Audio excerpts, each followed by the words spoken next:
102.9 Otec Sports. Otec 102.9 FM, the pride of Ashanti. 102.9 Otec Sports.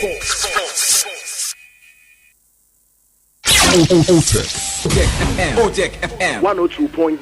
Don't touch that dial.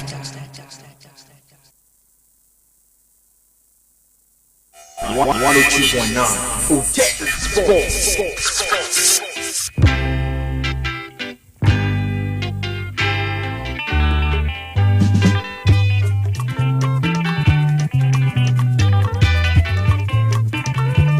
102.9 Otec Sports.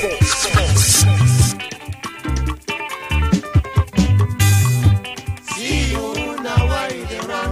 When you say you be now, why you run?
Right, Otec 102.9 so near Chobia Numre Mobia Kwaba and a Friday. No, you say you go fight.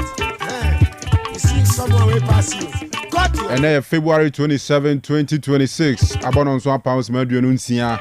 Samria Copim Nundu, ya dia good mon seven opportunity in Royal Sports. And I brought live Otec 102.9. Your papa, na baby out here and free biano. Ya na washen so say. your size, your mama money. Yeah, live our internet no so Otec 102.9 FM. Our Facebook and our Otec Sports, our YouTube. And we choose to be live. Our tune in and also search Otec 102.9 FM. And then of course, yen website and your www.otecfmghana.com. Now why you run? No, you say you be your car. Now why you run? Come back and see. Now why you run? No, you say you be your car. Now why you run? Come back and watch. Now why you run? No, you say you be your car. Now why you run? And then you may have one semanu from an eba. Nami adma weekend ye games Saudi Pina eba so. The biggest of all, England no. Arsenal versus Chelsea. And here Kwasia de Wiana as a Kwasia de Wiana ho. And until I know your transfer, Total Sports no so Kwasia da no pa ebenyam rena afia match ni mu ye pa. But there are other games eba so China other leagues in the European, in fact the top 5 leagues in the moon. Well, that's the fixtures who you now ebre na if you want my commodia coso managers na kasa chese matches there cost in our pre-match conferences are cost in no or the one money ball ebre. And the draw for the UEFA Champions League round 16 eba so Chelsea, SHA, Paris Saint-Germain be a repeat of the Club World Cup final. Liverpool enya Galatasaray. Saransuna Arsenal wonso enya Leverkusen. Manchester City ne Real Madrid. This one is a military.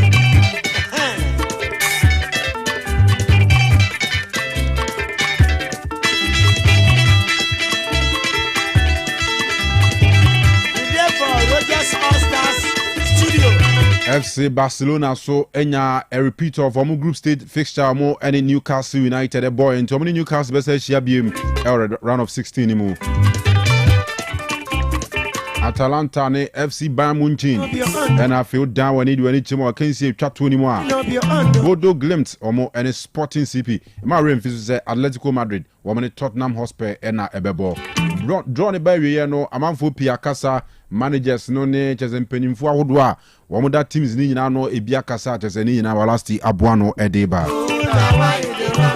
Ewia ne abehwe fie na Ghana Premier League akense ba akokɔ so eno ye 11 Wonders womani Nations FC ene boy na me adomo a ochina de match bi ani wonem kwasiada na games aka nyina eba so na anwumrei ena Asante Kotoko official from Menchia Palace womani krata ba bonten eyi board members miensa a omudin aba penyini Joshop kwaso na ye oboase Kumasi oboase road no e contractor ko ye big contractor Roma akwan dodo na nye Kofi Joba e Joshop penyini Joshop no na be ye chairman of the Kotoko board. And then new name, and as a name be a part of the old board now. Ura kwami che no down no. Aha, penyini ba kudi ansa ba ni nyina ebe hwe na fe. Ya hwe de omode ba on board. E wa Asante Kotoko bobo ku ni mu ne nkoma hodo aka. And then a Super Zonas no eba ewiye hwan mo e na champions. Adrango Taka. Yen kwama no ne mra samra kopim 10 pm Royal Sports de twato na otwi mu. In fact, about the twato bosumi mu san se china na bosumi ne ba wiye. Be shia bi maji se kwasiada e first.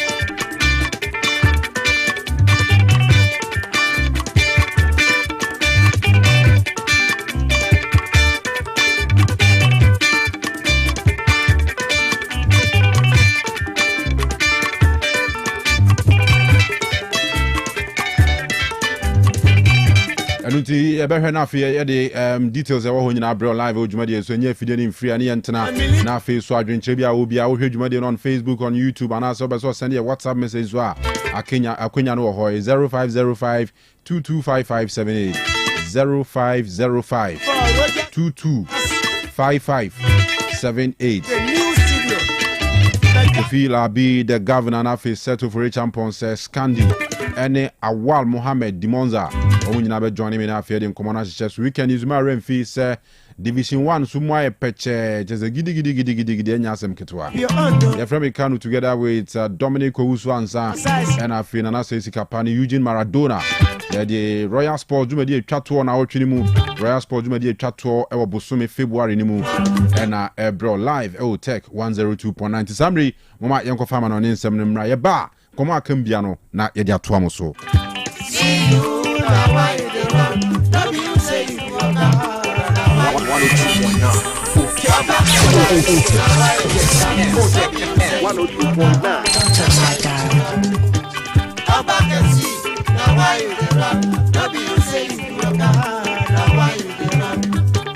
Come back and watch. Now why you dey run? No be you say you be your guy. Now why you dey run?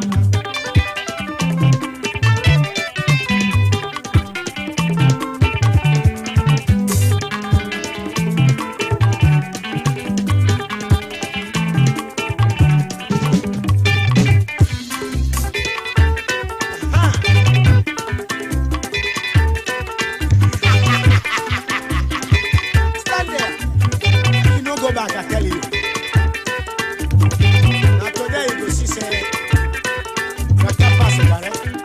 Otec 102.9 FM, the pride of Ashanti. Emena so ye ko amanone na fe ena nwumri ensam no kakra ye nsa kan nyina no ya pomoden ede ni nyina eno so etimi aba kama hye no so ese de tie ne se Dr. Favor se ena nwumri ofrew sebra na fe na mu yare ni nyina no ontene te emfama enti o timi nka na de tie ne se wankasa no wakwa akwati na mu yare bi a o ram na Dr. Favor na so ye o kwa ese ono partner no mo so mutimi ko kama na fe ni nyina no eno so etimi koye enti Dr. Favor frefre wanya nwumere sabra na fedi etie ne sem se eye candidate onsa enfama sansom na gonorrhea yare no onsa enfamfri on from syphilis no or tenete e de amount UTI urinary tract infection no onso etimi asa e de amount uremo e wodua se dote Bola Junction udruwa na chesem no Fred Doctor na fe bia e wo pia no onso am obi aba be fa kama number no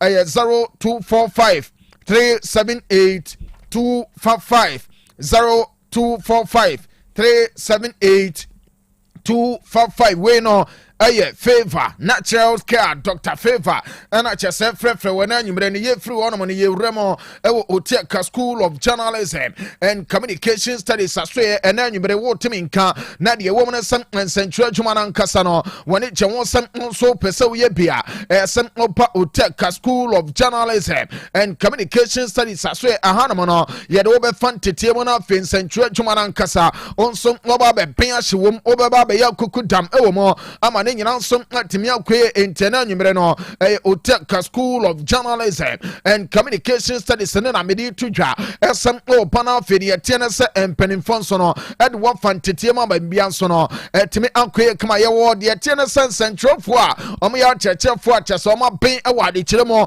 ewa ha entim opa aitini ye kiremo na first post presentation was sua ne kama de etiene se news na ne kenkan na nkasa no watimi asua marketing usua na feriatia na san and Central Jumano, Ayaniama, Womu Piano, also not Timia Suya, Otec School of Journalism and Communication Studies program was in Obesrian come a DJ, and also Nabakosana for production works out to also Timia Suya, Uya, video editing, any audio editing, or Obetimia Suya, come on for vlogging and blogging, on Samsung Timia Kokaso, Intibra Otec and Firiamua, and Otec School of Journalism and Communication Studies, Asuya, and also watch as a baby and sono etimi akwe kama shanan so sababi a wo pia no watan ma o fanam be samedi baba tuja woni mpanifo bon komo lecture say yedi nkoma na ma bibi and sono etimi akwe kama numbers no 0547 823 005 0547 823 005 and I say 0243 842-007 we know Otec School of Journalism and Communication Studies and I made one come and on some media on me part on anymore wutie me not just Obama no emwa yemre Obama no the TNS one kasano a wood from Tim Keja okwa animu a quick now ababesne we a quick starter meba cho me won komo bia me de be ma na nwumre entu betan waso wa bra ya kue ne mo no ye beba be din komo na fe me de ho nsam ne nyina no eno nso atime de ama wo kama ama be bia nso no etime akue join the Facebook no Otec 102.9Fm YouTube no eno nso Otec Sports na fe platforms a wo to a eno nso atime aka no o bomade na fe won ye na chese wa like e o wi a o share comments a wo to no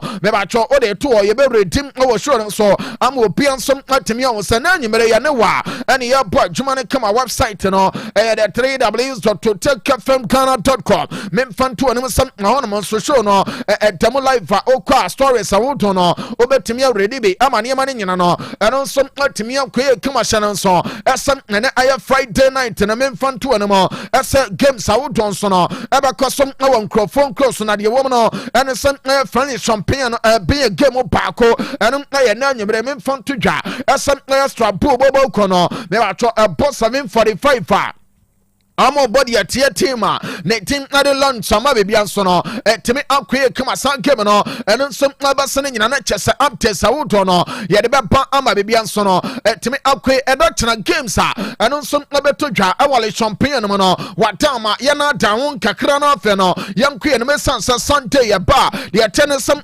results awoto no be ba ne nyina no ye betimi de amount emom na chane nso esem o ye no so games awoto no lectures arane bobo kono ebe po ade tie tulu sansono ana wubram wa style we day amemfanto anemo ese AS mona kobobo kono amonso ane study anje ana ribebom sansono ana le every team no me confirm ese amane club le team ade Paris Saint-Germain ana chaso amane san game no ana som abashim ada chana we games a me ba cho uram evolution pay no more me de to no say enane chena ne nyina no eno so timi abaso kama hye no so asari yatene say yakuye no no afe no me de ato no say se we ani me game baako ena nyimre de wo no sem aye pama kacho tena fe no omne kanyare kacho enso de ahwema ma me bia so no timi akoye kama game no wadama aye de yatene say 745 na san game no eno so timi ato dwaye kana san no we bie kwam ama eda chena me ba cho Manchester miensa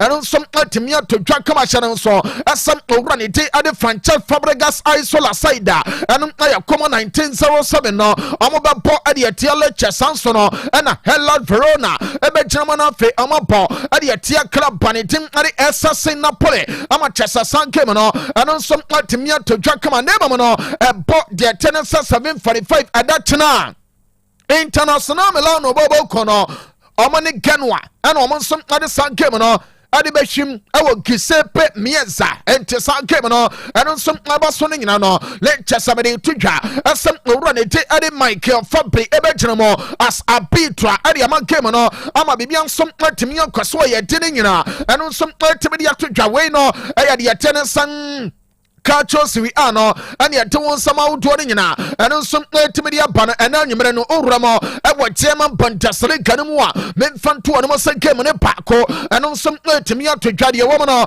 ene se Osbagbobo kono omotefi omone krampa na tim ade FC Colombia hwim game no ya bo semana makoma kotu opia entimi shebi ewo san game no mo ama chesa no nso etimi akoso ebie kwamo ama dachina game sawudo no eno nso etimi atodwa fanto no mo asadi yatene sa pay o for Leverkusen ambetene fe ewo pay arena lecture so mu game no amne club banetim ade mayenzo faifon so no ade ahwem kama game no boss no eye 230 na sama che no anu som etimi atodwa o free pay arena na wawram ewo Borussia Panka eye Borussia Dortmund Mönchengladbach kebobo kono beba cho Mönchengladbach ketim no bo ade yatia Union Berlin ama san game no anu som etimi atodwa kama sanso no ana Finyam bobo kono ombechina mapo ade atia club na tim ade de atene St Paul ama sanke mo na anonsom atimi atodwa eye 230 na sama cheno anonsom atimi abaso our Prezaro arena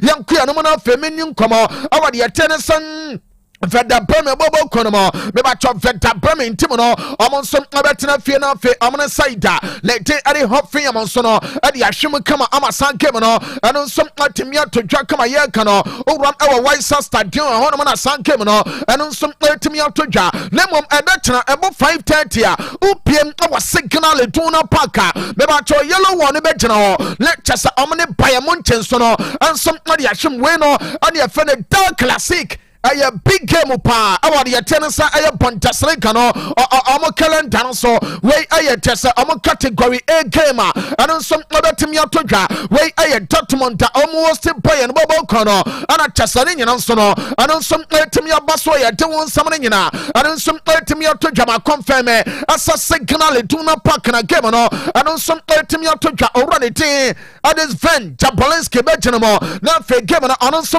etimi aweso amane amane nyina timi akoya ya dene nyina anu nsom timi dia todwa yankuye no na fe ye ne nkomo awala liga no dia tene sa na nyumere no be ba cho game ne paako anu nsom todwa awas Spanish La Liga no mo Levante bobo kono amo trafie na fe amabo ade etia Deportivo Alaves game ni ya na nwotwe ya ana ta game no anu nso etimi atodwa anya asem ketwantim na san game no anu nso etimi abaso no ocean nso asem owura ne den ade Francesco Jose Hernandez bejina mo na chesaware san game no so amane mane nyina anu nso etimi akoye kama yeguso aye din koma no de etene se we ne boss wa edachina bie kwem ama Manchester wudo no anu nso etimi atoato so awa La Liga no de wo no ene se Rayo Vallecano bobo kono ebo awia wana amobo ade ate Athletic Club de Bilbao ama chesa sanke mo no eno nso atimi atodwa kama channel so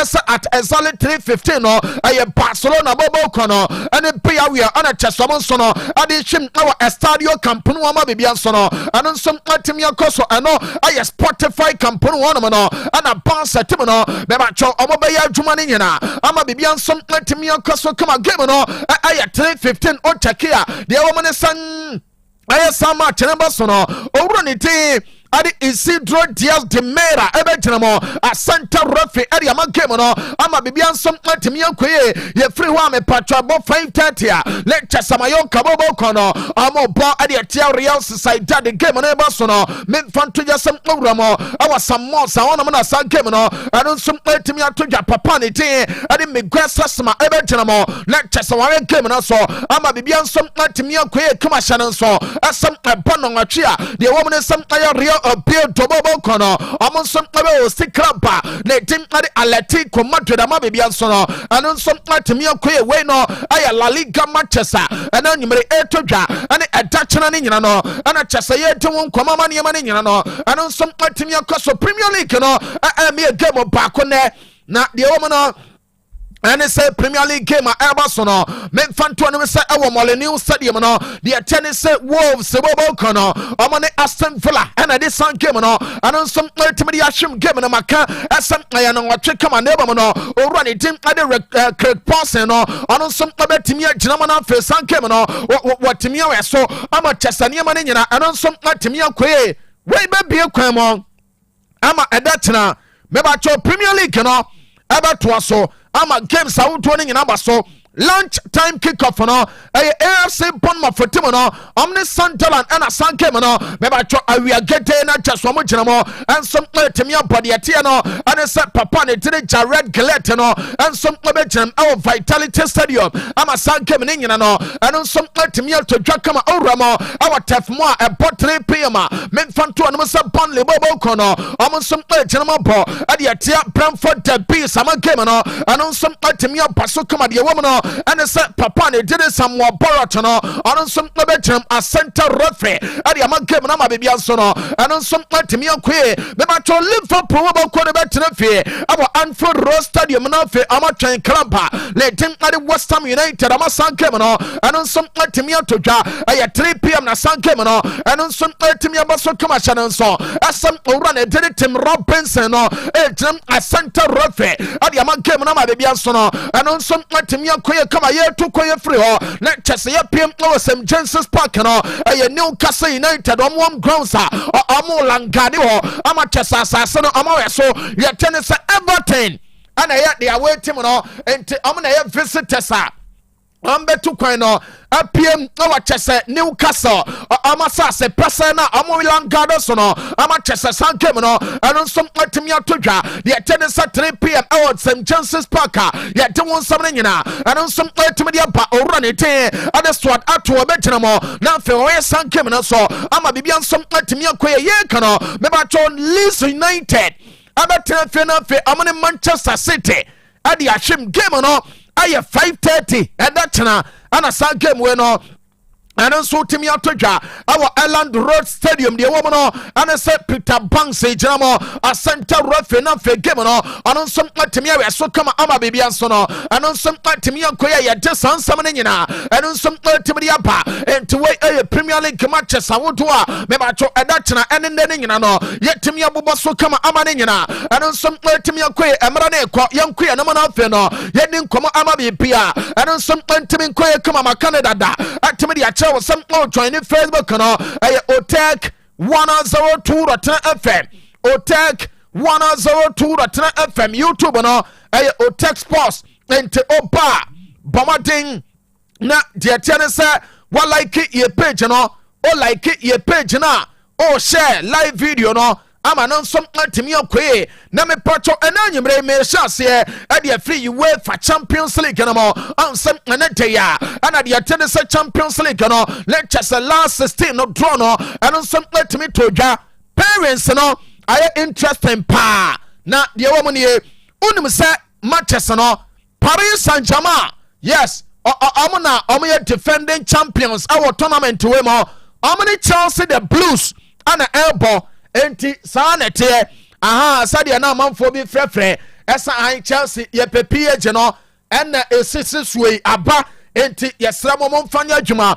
enti PSG ene Chelsea Shannon esa Galatasaray Sport Club ene Liverpool ene bebo sama chiwe meso daye ene ye na Liverpool omo frem Real Madrid ene Manchester City enso abebo sanso ana Atalanta ɛne FC Bayern Munchen ɔmo nso de bɛhwɛm Newcastle United ɛne FC Barcelona ɛne bɛbɔ Atletico de Madrid ɛne Tottenham Hotspur ɛna de bɛhwɛm Bodo Glimt ɛne Sporting CP ɛna ɔmo nso de bɛhwɛm Sansono ɛna Bayer Leverkusen ɛne Arsenal hyɛ no nso ɛsɛm na yɛ deɛ tɛre sɛm na yɛ first legs no ɛno ayɛ between 10th and 11th March ya ɛna deɛ ɛwɔ mu no ɛne sɛ games no ɛbɛto dwa nti Tuesday yɛ bay week no ɛne ne Wednesday week ɛna games no memfa ntoɔ no m sɛ first legs awodoɔ no ɛno nso ɛbɛtumi aba so ama biribia nso ɔtumi akɔɛ no afei return legs no ɛno nso ayɛ between 17th and 18th ayɛ match a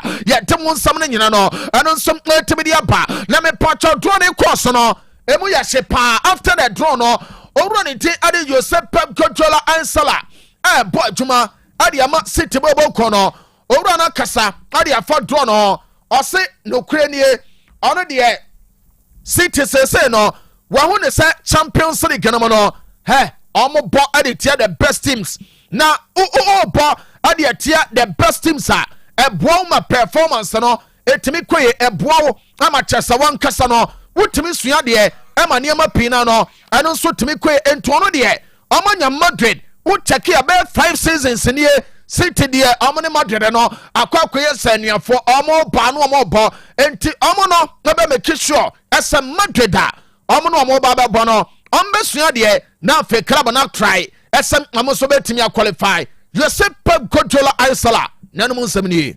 Hi Pep, just a word on the Champions League draw. Real Madrid again, you've played them so often in the last 5 seasons, but does that experience help going to this game?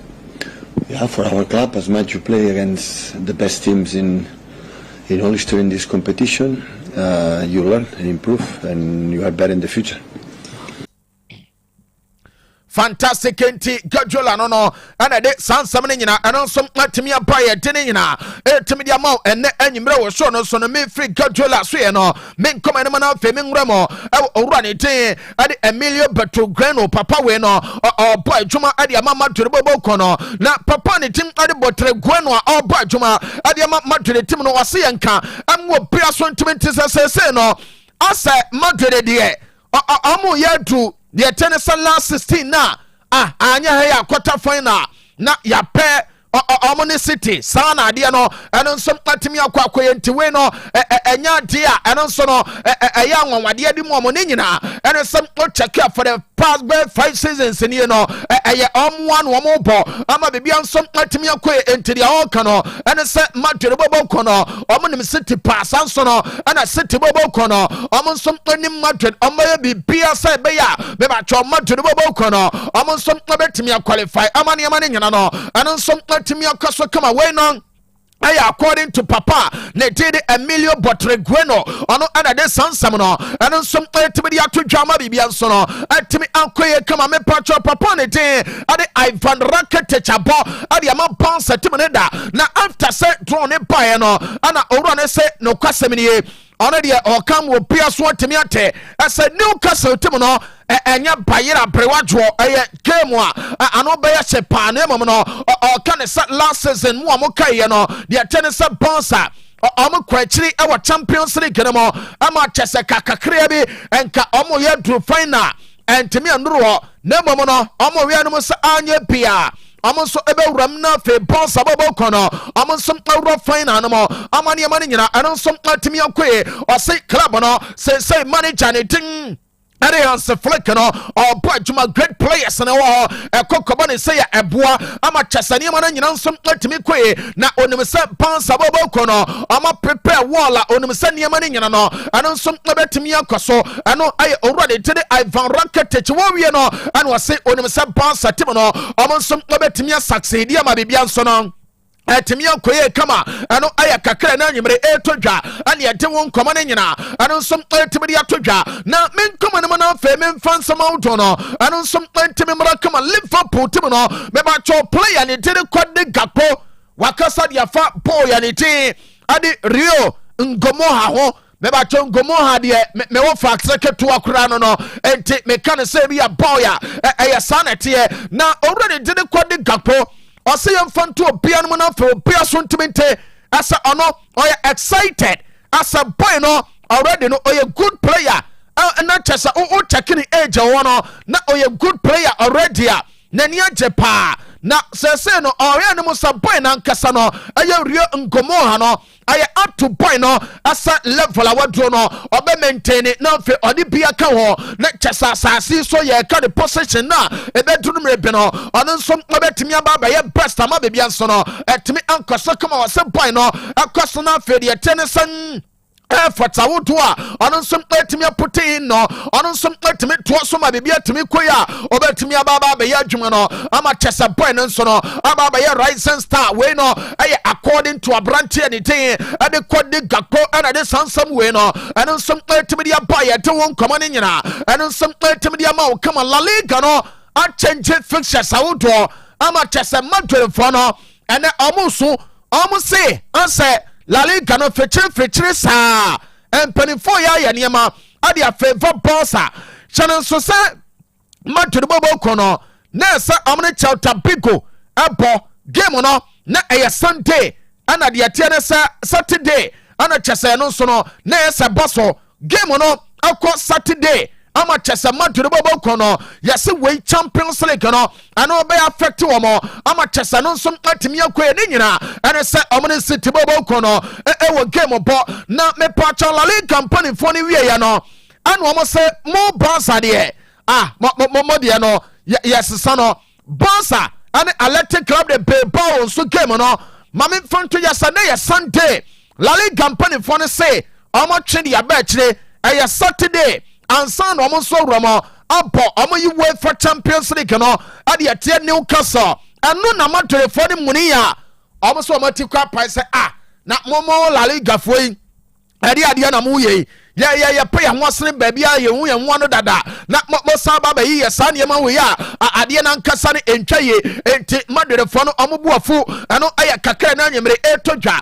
ɛne yɛde wo nkɔmɔ ne nyina no ɛno nso ɛtumi de aba no Madrid situation no me purchase entry concerns a ɛwɔ Madrid bɔbɔ kɔ no no sɛ owura ne dini Hoysen ɛne Raul Asensio mebatɔ boys ne mienu no ɔmo nyina pra ama de mense kan sɛ Celta Vigo game a Madrid bɛbɔ ana afei UEFA Champions League no round of 16 no ɔmo ntimi mobi Kylian Mbappe yɛse ne kɔtɔye no ahunu sɛ pɔse enti boy no ɔno nso no makane dada ɛsɛ weekend we no ontimi mo ana Champions League no enye likely sɛ boy no nso no ebetimi abɔ ama san game no ɛno nso atimi akoye meba Jude Bellingham ne mfanto ne mo asa boy ne de empanifo hwe asa ebia round of 16 no obetimi aba esansem wastate de ball ne ya adwuma enti Jude Bellingham de Madrid bobo kono empanifo ne wi no sa anya bia ente bia no ono nso obetimi aba hye no nso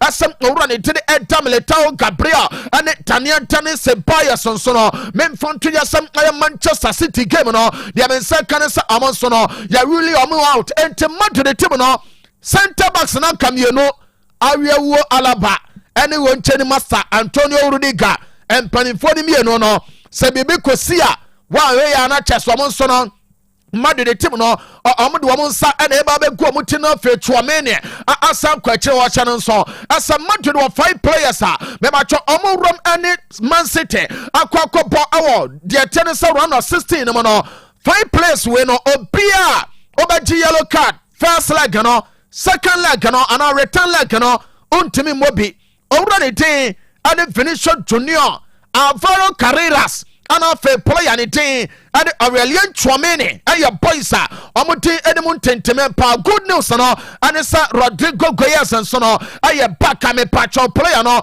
and some obetimi ya adwuma ma chasane ma nyina no and some letimi akoye kama and ye wi draw na optafo say Madrid for muntie Omo here peteta kremo no Madrid chances as ombetimi dia City no aye 35.65% nam se kaish ato we ne de kwabra twani sesi ya wadidi o wo di gusu sesi ansa na next 2 weeks adura wagidi nche sana ade ne nyina no ano nso etimi tie Tottenham Hotspur bobo kono enkra me se kan sem goalkeeper lete ade Vicario de Abano and sen ne summer likely as a boy no ombeja ne kwan amana ko Sansom and Manchester United and Manchester City nyina de men se ka and se Elliot Anderson no yes ne summer de woman no and some two clubs no abahwan mo some amon Sansom abetimi aka no ama bebia nsom atimi akoya ye de nyina and some atimi de abade ente yes City bobo kono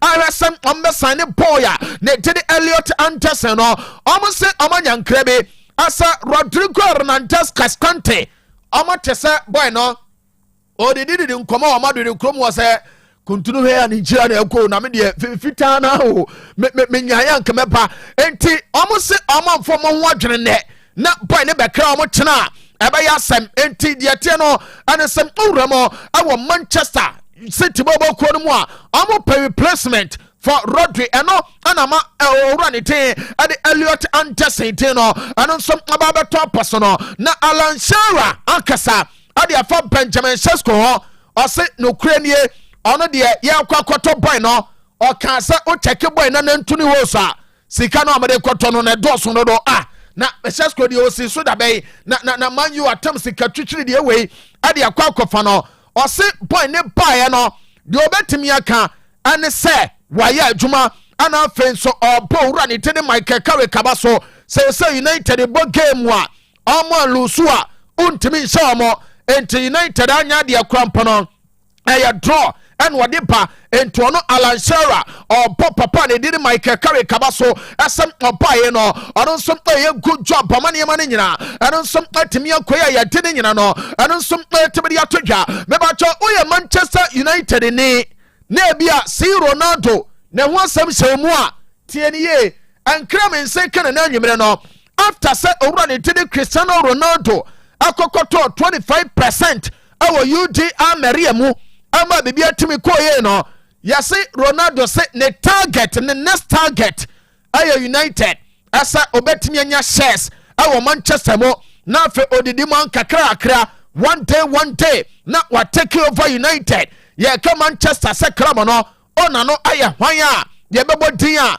na chese eba be si Ronaldo enti enkram nseka ene sam aye union so no Mr. Seal ahwe ne mo sam anya pia ono som obetimi take over United one day be ama ne nyina som atimi akoya ye de nyina no etimi de aba boss atimi no ye men nseka ne sa amene Marcus Rashford entourage no a final full agreement akaso mo United be wie na fe boy ne baby anso no atimi akoye kama hye no so ese ade no de tenesa Barca ebetua 30 million euros no in installment 10 3 years no mo de atua wie eno aye enkra men se kana na nwumre ama baby anso atimi akoso Inter for Oran Italian Goretzka eno aye reports ebobo ade for Italy Asaliam Goretzka no mebacho Inter bobo kono ahwe no mo se amon sanso no ebetimi akana sanso no ana ya se Federico Chiesa Enrico Chiesa bano awobo edema Liverpool no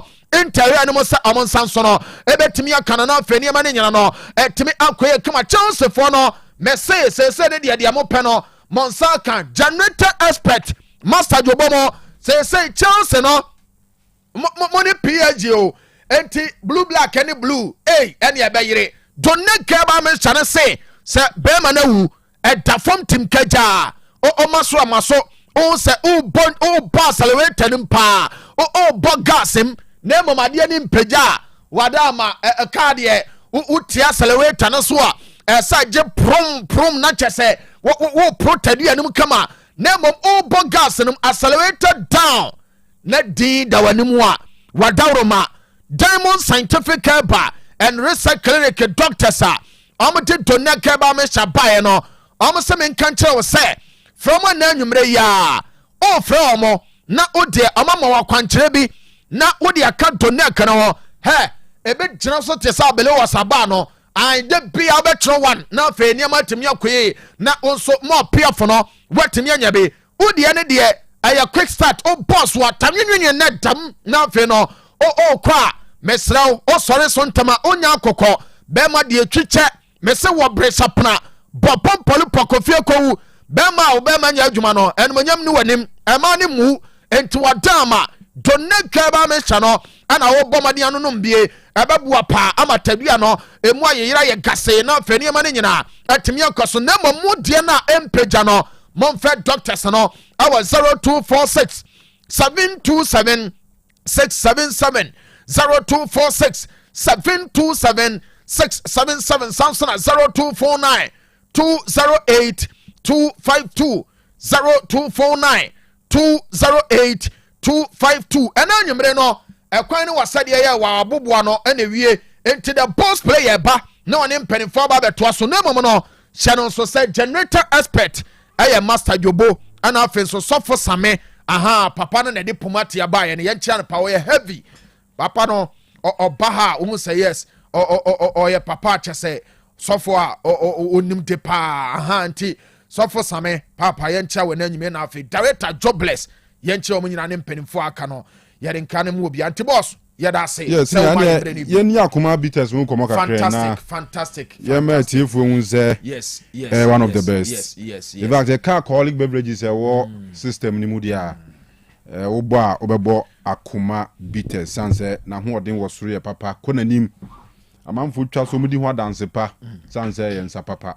helps ye dia ye ne the alcohol content na wo mu no sanse moderate enti say yanum nsa ne bi twa one total na de dagata mu ni ade enti we dia yemfa America credit enim na afie yemfa ni ho dance ma ye na tiefo kronkron mu tie na yim say ye ko weekend die amanfo de atenase was the last Friday of the month and next year the last weekday of the month. Oh yes, enti I was say boys tenase na dwi tenase kwasi ada the Ghana hana say umwa na enyani gisemo a yetwabi areho ba yetwabi so bibia kransi kura na yes yetwabi say yentwabi ne na nyame asese bibia nsi na nyame ne nananom what yes ye nananom yes entisinia akoma bitters ne akoma atadweliko okay eni hu komo bera say wanko yera say say wama yes amrewe na yema busuafo nyina adwubie mu famra Blackie 1984 enterprise yaso ye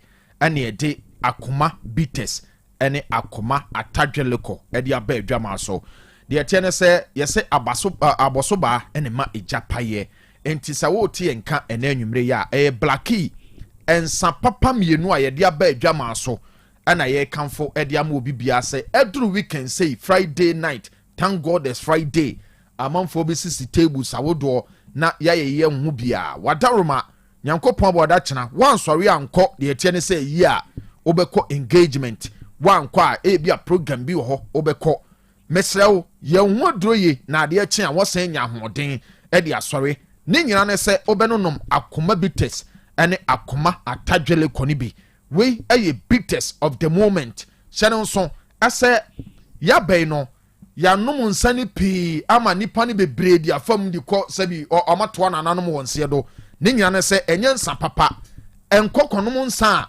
wadawro ma obawie ne na etwa foto di atadan ho enkonom nsa o kasa gu nua so a ontimi ntwe men konkonom nsa emma hangover enkonkochew enom nsa ebeduru mrebene na afi obofono ensa we beti wanum ama watimi adidi na wakone high tech we eye nsa onuma esiesie ni padua ne sanse obo ade ne pa ene ede aye akoma bitters ene akoma atadweleko de tie no ene se o cheki a akoma bitters no dane da metaika mese ye de esuru wisa efom wisa de tie ne se pepre hwentia ene akomore ena afi mahogany dua ene nua aka no ne yakeka bom ede aye akoma bitters eyensa papa o cheki a o say yes ensa no eyensa o pese hu sensa yensa papa o di gu cap ma wo so no sapronis no eno na ekire wo say yes bubbles upon bubbles eno na ekire wo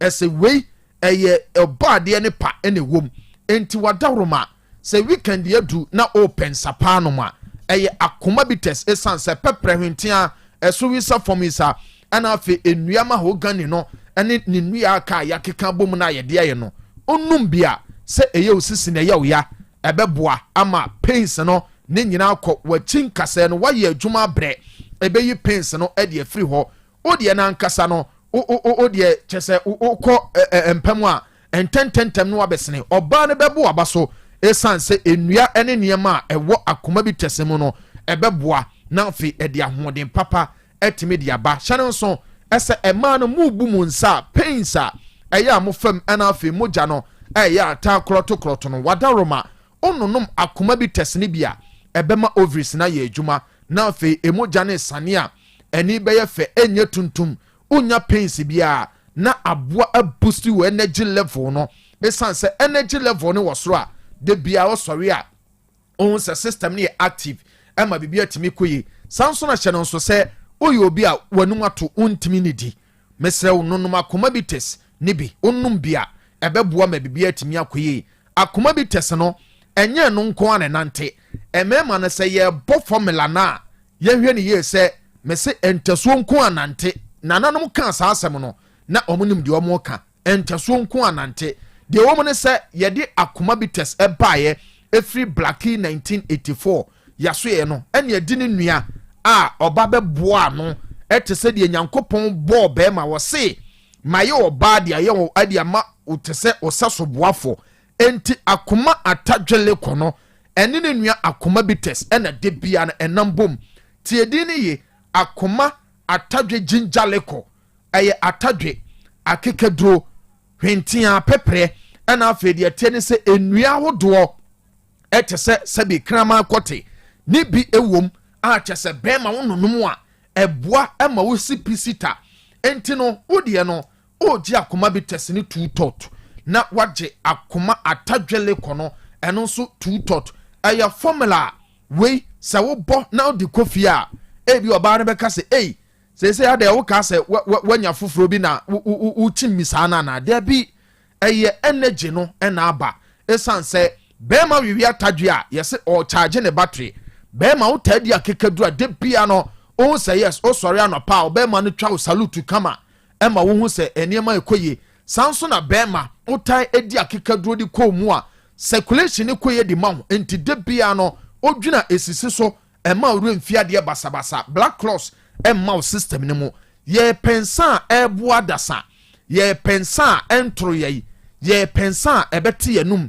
na ye pensa ebeboa ama yankasa ne yenya hoden papa ensam yenu eye akoma bites ene ne nua akoma atadweleko ena mekamfo ede am obi bia ena anwumre ese wada ma bowura mu baabi etonton se bia ode wo kwa wo se mepe akoma bites ne bi o ye bema anu age akoma bites ne two tot na wo de akoma atadweleko no two tot ede awo no 4 ebeboa na afei abusu level no na afei de tie ne se anwumre no o de afa levels kama ade nchew no o sa wo ye fit hangover sem bia nim anyi wanum na bia wakwa akokasa egu bi so ama ni pana kasa utwa ne blade eyensa emu otwam eyensa emu ode o num a nyese ne num na edin ebeboa ama bibia atimi akoye ntie na anwumre no eye akoma bites ene akoma atadweleko ena mekamfo ede amamo mo amotonton sa ewo kradua imu no se ebia wo temenka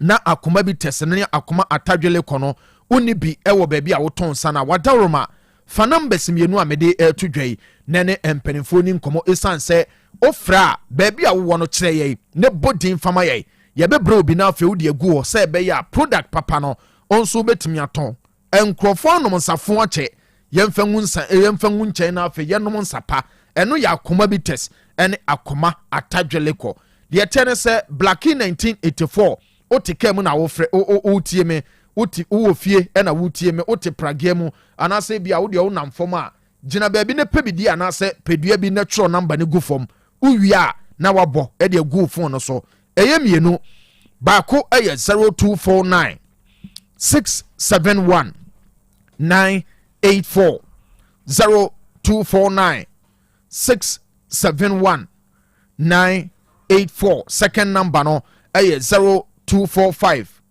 105 476 0245 105 476 combo no ana medi kan no yedro weekend say no emema no eye 224 akoma bites 2 tot akoma atadweleko 2 tot ne de akogu 4 tot ebe ye nipadua no adwuma wanom me na ye adwuma no ɛma ne deɛ no ɛyɛ 3 ogye deɛ teɛ ne sɛ akoma atadwe lekɔ no 2 tot now de akoma bi tɛse ne 1 ɛde asom ɛbɛboa na afei adwuma bi a woyɛ no ɛno nso atumi ama ahoɔden foforɔ no kyɛ sɛ nso watumi anom ama bibi atumi akɔ yi ɛno nti ɛne ɛsɛ akoma bitters ɛne akoma atadwe lekɔ no yes wotwa bi a wobɛgyina wo naso na afei no wo nso wode abɔ adwuma bi a boss yɛda ase sɛ mmerɛ no ɔma yɛ kakra yo senior yɛda ase paa yɛnkɔ anim a abɔ na wɔtwe apam sima dum yɛnsa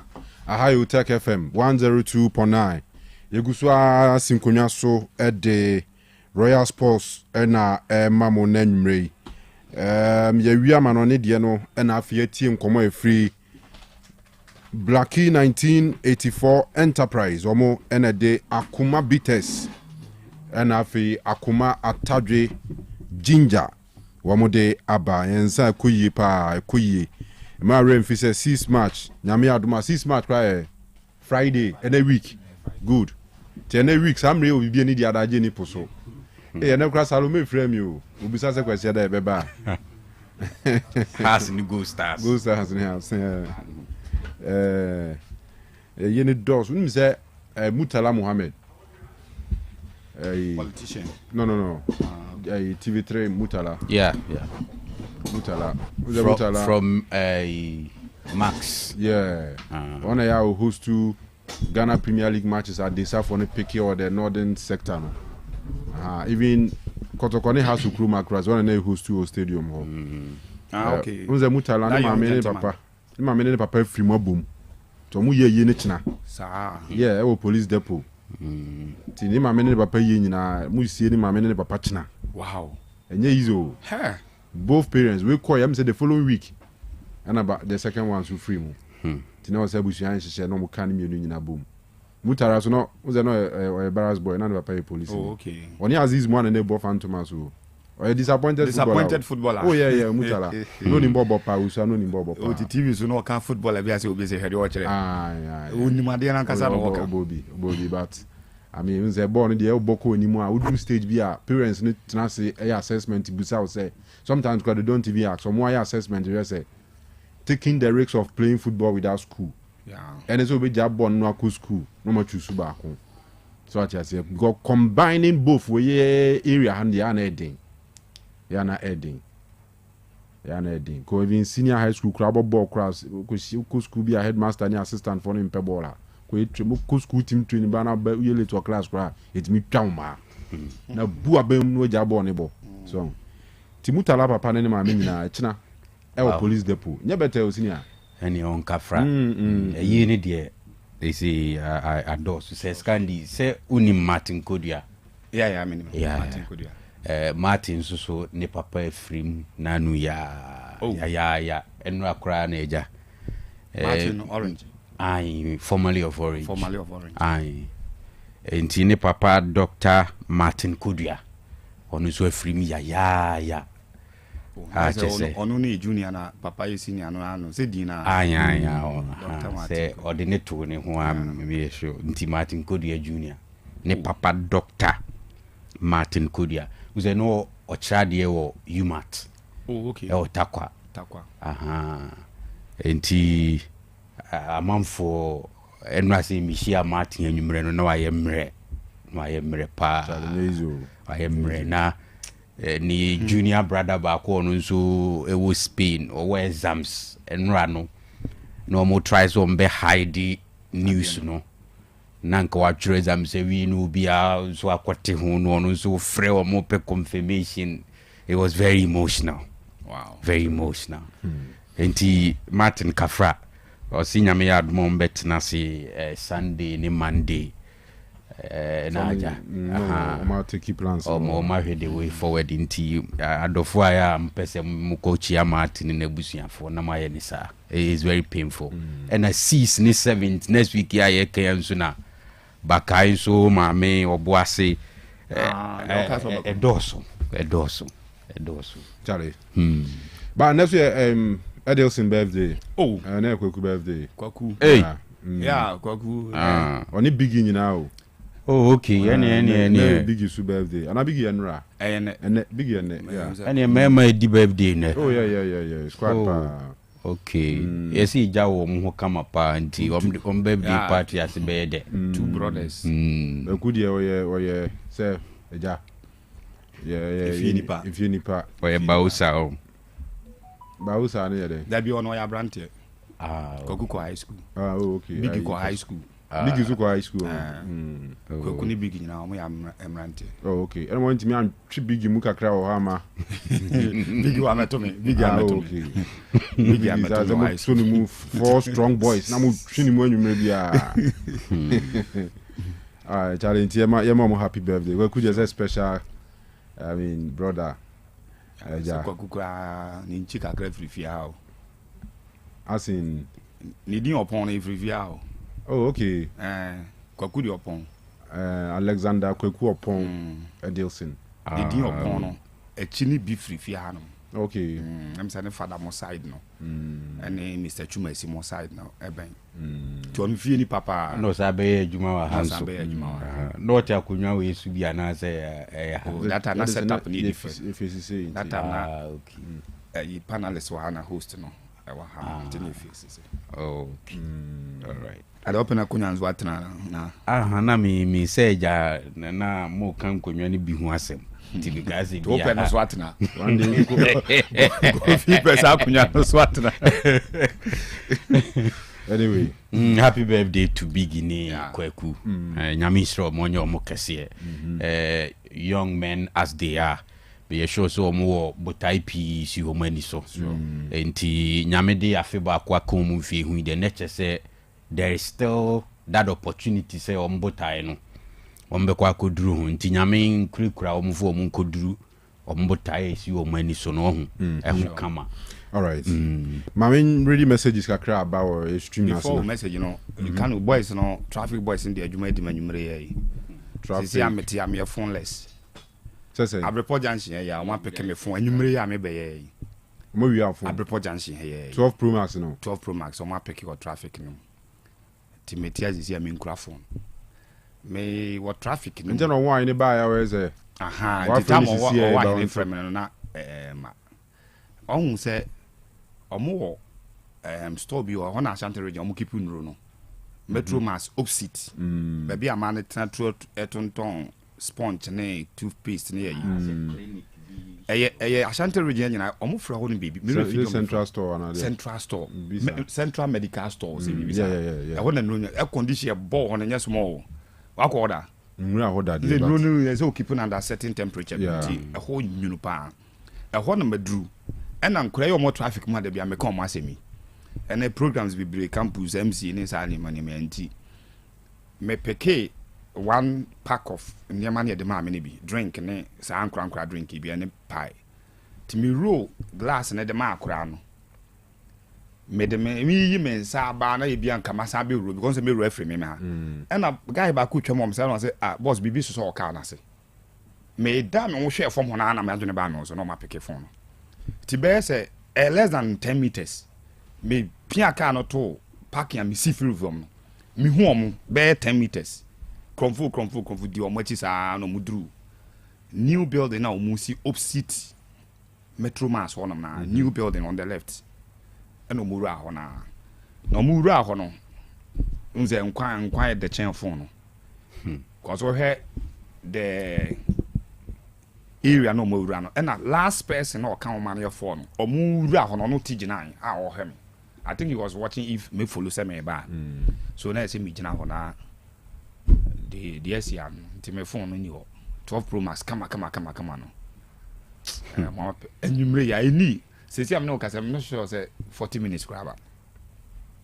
As I grow phone in you but they have because and programs say in the campus ne beyond contacts crown documents be a war phone so say come here ho adwuma anwumre ye no nyina akode e hye me Kofi ama me ra ho ne say me danya ne anopa ne manya message me so obi ofre me a nipa mbebo ndi onim no no number bia no o ka no number afre no Inspector Kofi Jeche so a chief inspector formerly of Asqua Divisional Command now regional administrator at Eastern Region or a police me danya ne no send him message and this screenshot account screenshot near na conta or child or California University. And the 2 girls be one from St. Louis, one from Amas. Or the picture no and just the message na contact an account until you can read it from the screenshot. Say or more standing scholarship for Enkrabe 5. By 2 way na one wa show mo through the athletics na course was stadium. Into men kope mo cha kwan. Na me man information about Onkra no. Na me muso organizers if menya 3 more students. Our young man at the account. Me work campus program around be 2 months and no offer me. But never be me no pay feedback. Cause I can't make it just my stadium money. But program na meant me uncle. Unfortunately, sa any money in our phone or so. And I mean how I married back because me need a number. So my phone na ira no beyond it and can lose opportunity never ham papa. Ebe ham pa. Se me kaya as a mass girl no share 44. And I say Louis the 999 some the last number me refi. To me kwamne ni di Nora no ho nkomo. 12-year-old girl from Adventure. No, so yeah, watenenka. That is inspector. Cause watenenka. But list now, and 2 girls now content sending me the na Nora nenka. But I was going to ask the organizers, Blue Man, more about other 3 girls I met in the account. So I'm going to lose opportunity to me. Yeah, papa. Also more standing contract sponsorship. On bet me the amount. Even if on final year students, on bet take sponsorship no right from almost senior high school no. I'm on my complete and some by US. I be far admission or honor. The me so ye obi na inspector, chief inspector Nana Kofi Jeche. I know was squad divisional commander as administrator. So one number me so bit my friend kanuna or the mamena. My proceed from there. Maybe I remember send it through one number. Now if you are taking it from there. Charlie. The phone toss ya. And agro. We dey kafra 12 Pro Max. A quenumre. Me flow we na me bana report answer traffic in my pick me phone. Oh.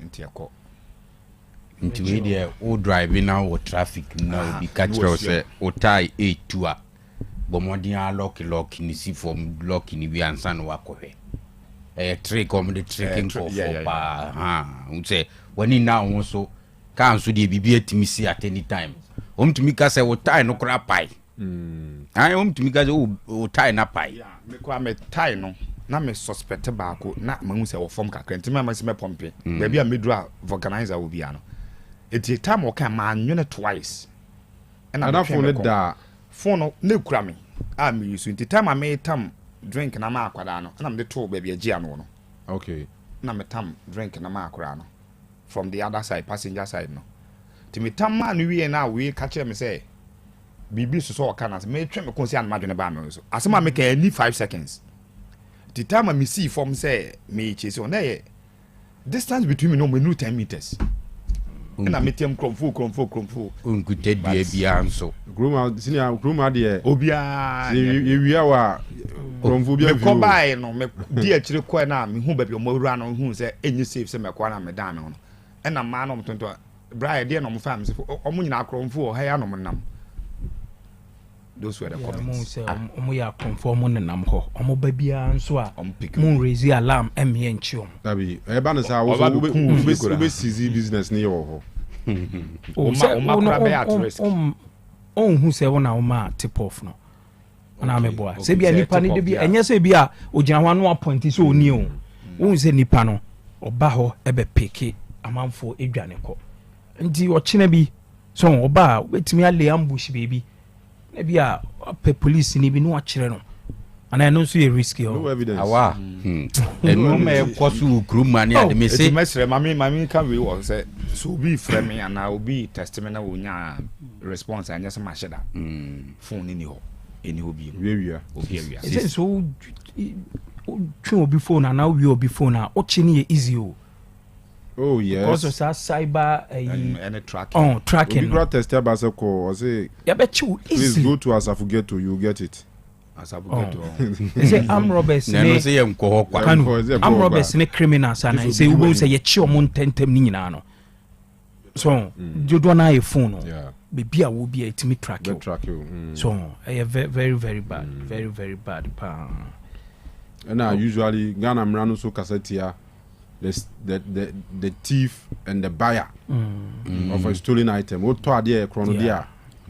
What is a chron for Pepe? Sure. Frame is 649. 649. Be 740 45 more baby na. Anyway. Nti bia wonso so obi ba sisi akutafun bi sa no so obeton a na wa pe bibia ye kumasisu ah kumasisu in say bia the padodo e bete say wo ka no no nya dey practice ye wi no abripo janse ye ton ade na ma we bia akutu jawo baby na wutie ye na wutie ni ye so ye bon kai say wa be wia ya de we dey hu say no wa triki ye wia ya de we ma for 12 Pro Max and nenko a ye wia nenko a enti aleti nyeza o de asem be fore o Roma de serious o senior ye safe sa apart from KJT amone sa densely populated market areas near there na si wiawa ublo ala mamamfo betimi follow up na baby a lungu ni new site no am kronfo obi ada obi enfiu na ebi okra obi anai ba obi me se me witness incident bi o kase na me yesho so mo anu mo wo around that time on be kaisa story senior ye gina prepaid bi ani mo ho di nkoman hu se taxi bi e free Atenga Junction side ho ne na e ba e fro on aba hosa and there was a lady or pre watching ma as a ne half of the body na babonting na dia can go inside no mo so drive ko and what tm wo pe help na why na ekoyi na nima akoma help di ni twam ko ya twam including me I thought driving ni bi krabe blocky car no but onam ta no kwa na lady ni so tm say akidnapino say die yo me say that day ni kan me kodru fie no me feel guilty say intimate me anye bibia to help that lady. What if ye koye ni bibia? But people were there watching omo ano mo hombe nti ase obi esunso ni hu bi on because you never know. Nti hard dream ya ho bambo fo no mo waye waye. Anyway, senior, mama yen share stories our last day go on MZ. Abbas Salis or say report to Spiritual Lion of Ashtown. K Edu Yamwa or say very bad. I was in a trot row and I heard someone shouting Kronfu and he was running after the person and he returned in few minutes. The guy who took the phone wasn't in a very rough speedo, but I didn't know it was Scandio. K Edu Yamwa. Nedie no. There's an eyewitness. Sorry. Thomas Opon, okay, Wattingham Place, Kido no say, enjoying the program live inside my house. Keep up the great work. Sorry for that, Scandi. Chief Mano said the UCL draw for the round of 16 is very interesting, and I can only hope that my team, Arsenal, would stay focused and account for the German side by Leverkusen and make us proud. Gunners, we shall get there. And here's Shiftman. Nedia or Diabano, Shiftman at Tonsu. I hope they will put the interest of Asante Kotoko first above everything else. I also hope the media will give them the breathing space they need to work effectively for the club. And I sincerely hope that the supporters who gossip before they even eat will change the attitude this time. I truly wish them well. Michael Usu Eke Nedia Enono. Councilor, good evening, Mr. Kanu. I'm Muda watching you live inside Asua Day. Greetings to Hajia Fati Asua Day and Master Salia Mfensi. Odro Romeo or say more fire from Kokosika. Okay, Zion Felix Engineering watching you live from Wasa Ayem. Happy birthday to Kwekwe Dilson. Ozu Tech Sports Papa. Beninjo Samson or say Odoala, please more Barca news. Emmanuel or say more fire Odoala. Lawrence J. Atta Maza talk well. Madrid is Madrid. Anane Kunsu Kojo Krum as usual. We are going on Sunday. We are going to cook them to 3-1. We'll say Arsenal Yen Konkwa. Samson Abuaje, fantastic job. PSG is nothing to Chelsea on the pitch. Koko Sika Ahinsan Bonsium. Koko Sika, so no way. Sika FM Bonsium one.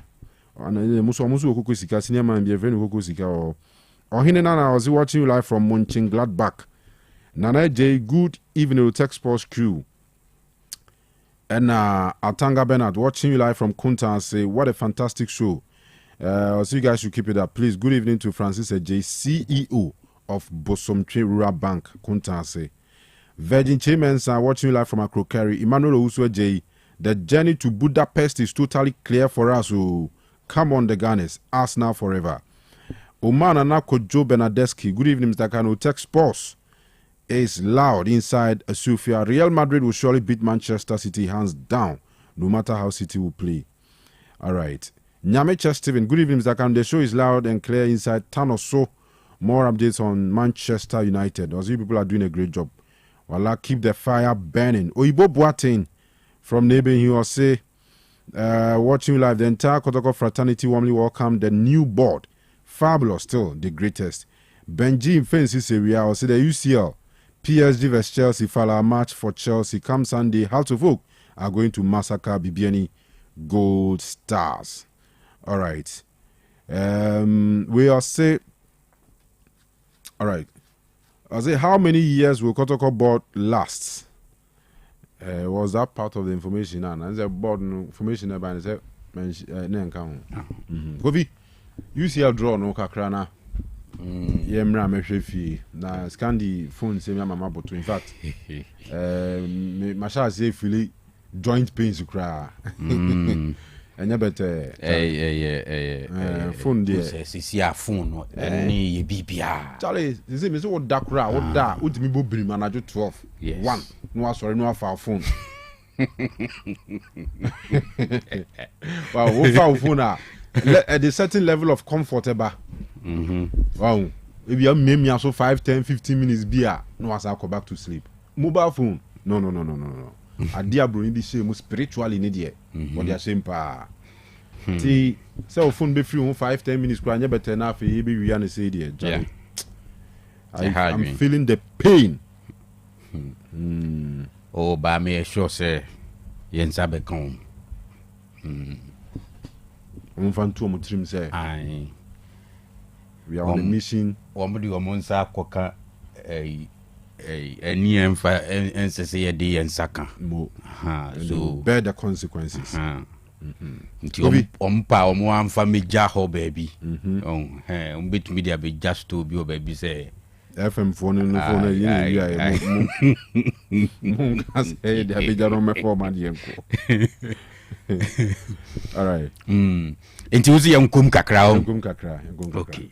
Kakra bi sen Kennedy enkomo no Champions League kakra mo amumo bi no matena nchen na nke ye di Champions League nkomo kakra. Ewi ani e me sorry akone na mani mu aba. Ma bi oni awala tum. Sa wa bo Champions League. In the Champions League kakra ye be ka league ni nkomo na nka munsuma be ka bi. But Champions League so this stage enye surprising. I think last season format ni bae no baby a na eye new sa league phase no any playoffs ni be shame no. So run of 16 there normal stage until you go through processes now we group phase ekobo playoffs ni nyomo ma qualify ye twen draw no. Honestly speaking ade baako na mehwe animu na metiwo nyina no me twen se team ben ene be face Bodo Glimt because omo na ye won the CCA it appears say omo ye the surprised package of this season's UEFA Champions League and they've done wonders right from group phase eba abepin this stage omo ye wonders group stage alone, almost teams like Man City and Atletico Madrid. And Sana, before getting to the run of 16 stage of the competition, near whom ding ever list in him. No, so knock out Inter Milan. She Inter home and away 3-1, 2-1. That was huge because you are talking about Inter side wako 1 with City and wako 1 with PSG last season ever final and also amfa. And if for nothing at all, Inter is one of the teams who more pedigree in the Champions League because can imagine it 3 times now Inter can be.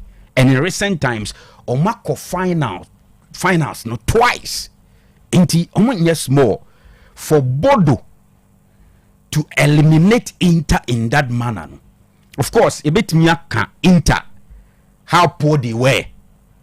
But even as we speak, Inter on top of the Serie A league with 64 points as we speak. So it's not like Inter that terrible. And it was huge for Bodo. Bodo side here, yeka. Omunso, of course, Omukuta Norwegian coach. And yana nidini yeme de pa Shettel Knutsen. Washisho mutim ni fine pa. They don't know how to defend. They just come no mabe enjoy omu ewo pitch neso. But se uko omabako se mua. Okay, you are talking about a side that can. This is the first time since Rosenborg echo the run of 16 stage of the Champions League, and this is dating back to 1997. So for the first time since 1997, a club from Norway called Bodo Glimt Enna Omo reached the run of 16 stage of the Champions League. So going through Namihe opponent be no mu behia biem. Opponent be no mbenya. Because look, so Ushia Barcelona, Ushia PSG, Chelsea, Arsenal, Liverpool, any of the big teams in the Champions League, add Real Madrid, and come back into that game with this conversation. Yeah, Yegusua, Yebubum, Ewahe. But in the end, they met Sporting CP. And he said, "There is Sporting CP 4C." And based on what they've done, me sure say anything about me and Darity Bodo Glimt. So of course, there were fixtures like PSG Chelsea, a repeat of the Club World Cup final. Yenya Barcelona, Ebo Newcastle, more and all of that. Arsenal, Ebo Leverkusen. There are some other interesting fixtures, but I tell you, Kanu, say you drew 10th of next month near Bubo. Run of 16 stage games now. Bodo Glimt at the vibe will be ebe that game against Sporting. A man for can follow mu PSG, Real Madrid, ni City crowd, they will follow it all right. But at the same time, people will talk about Bodo Glimt because of baby omu freeba and what they are doing. The last time near Kase, Omu League is ended. Omu League is ended. And Omu League ended, no, they were even second. They were not the current champions because Uko Omu League nima Omu winning 4 times. You are looking at 2020, 2021, 2023, and then 2024. And as we speak, Omu League is over. And Tinkebi Abetiniaka such a side, Ombo competitive games nedia. Ebetimi affected no. But based on Yahu so far, nedia. Bibi anywhere say Omu League ne off no more competitive games no. Affected Shettel Knutsen side no. They are playing so well, and I'm looking forward to that game. Any story fufu bi mo mbetro a run of 16 stage of the competition. of course, when it comes to PSG need Chelsea, yes, it is the talk of town as we speak, because PSG, before the Club World Cup final, were on fire. It took Chelsea surprisingly to beat them in that manner. Our Club World Cup final. Our Modeji, the competition eventually. And you had the same fixture ever. So it's like a revenge and now a repeat of what happened our Club World Cup final. But look, we check dynamics now as we speak. It doesn't look like we are having the same PSG side you're witnessing last season. It's obvious. Say even as we speak, and then RC Lens bought away to Strasbourg. Should they win, Ombeba back on top of the French Ligue 1 table, because as we speak, PSG were 54, almost 52. Omanya 3 points, Ombeba 55, awaiting PSG game almost only have ebebo. So PSG form not that convincing. Again, Chelsea too, on and off. But the thing about Chelsea is even before the Club World Cup final, no, a convincing Chelsea side that man for GDA Musa. So it was like you can't predict that Chelsea side. And I've heard some conversations. Luis Enrique, I have it with the media. Part of it, I watch say, oh, from the look of things, I say, enka odibenya Chelsea there, kibi anka Barcelona na Real Madrid be na City B. Ebeye, why? Because Osi Chelsea enye predictable. Because you never know what they can do in the next game. Yes, as we speak, Chelsea bebo on Sunday our way to Arsenal in the Premier League. People cannot tell are they at Chelsea ebetimi akoye. So it's like, especially in the big games, when you expect say, oh, Chelsea will be down, all of a sudden, no mama, world class performance. Typical example, they happen here in the Champions League between Chelsea and Barcelona. Ahead of that game, a lot of people did not see how Chelsea beshe Barcelona, but it happened. And it drew one more. We'll have time. But I think say the good thing for Chelsea is that this PSG side is not flamboyant like last season. The way I know Mutie, I do Club World Cup. Until there's a way out. You do one more, I think we'll have that conversation. It's easy to predict, say, Arsenal will go through ahead of Leverkusen. Same thing, you can say, chances are that Barca may go through at the expense of Newcastle, even though bit me say a bit tough at some point. Same as some other games and all of that. But who say City in Madrid so it's like a close call. Two teams now and yet that convincing. Even Madrid last game against Benfica at some point. Now Madrid faithfuls need be and yet happy about the general team play of Madrid side no. And at some point it took the intervention of Courtois, so obey a brilliant saves be and all of that. So that game a bit miyako either way.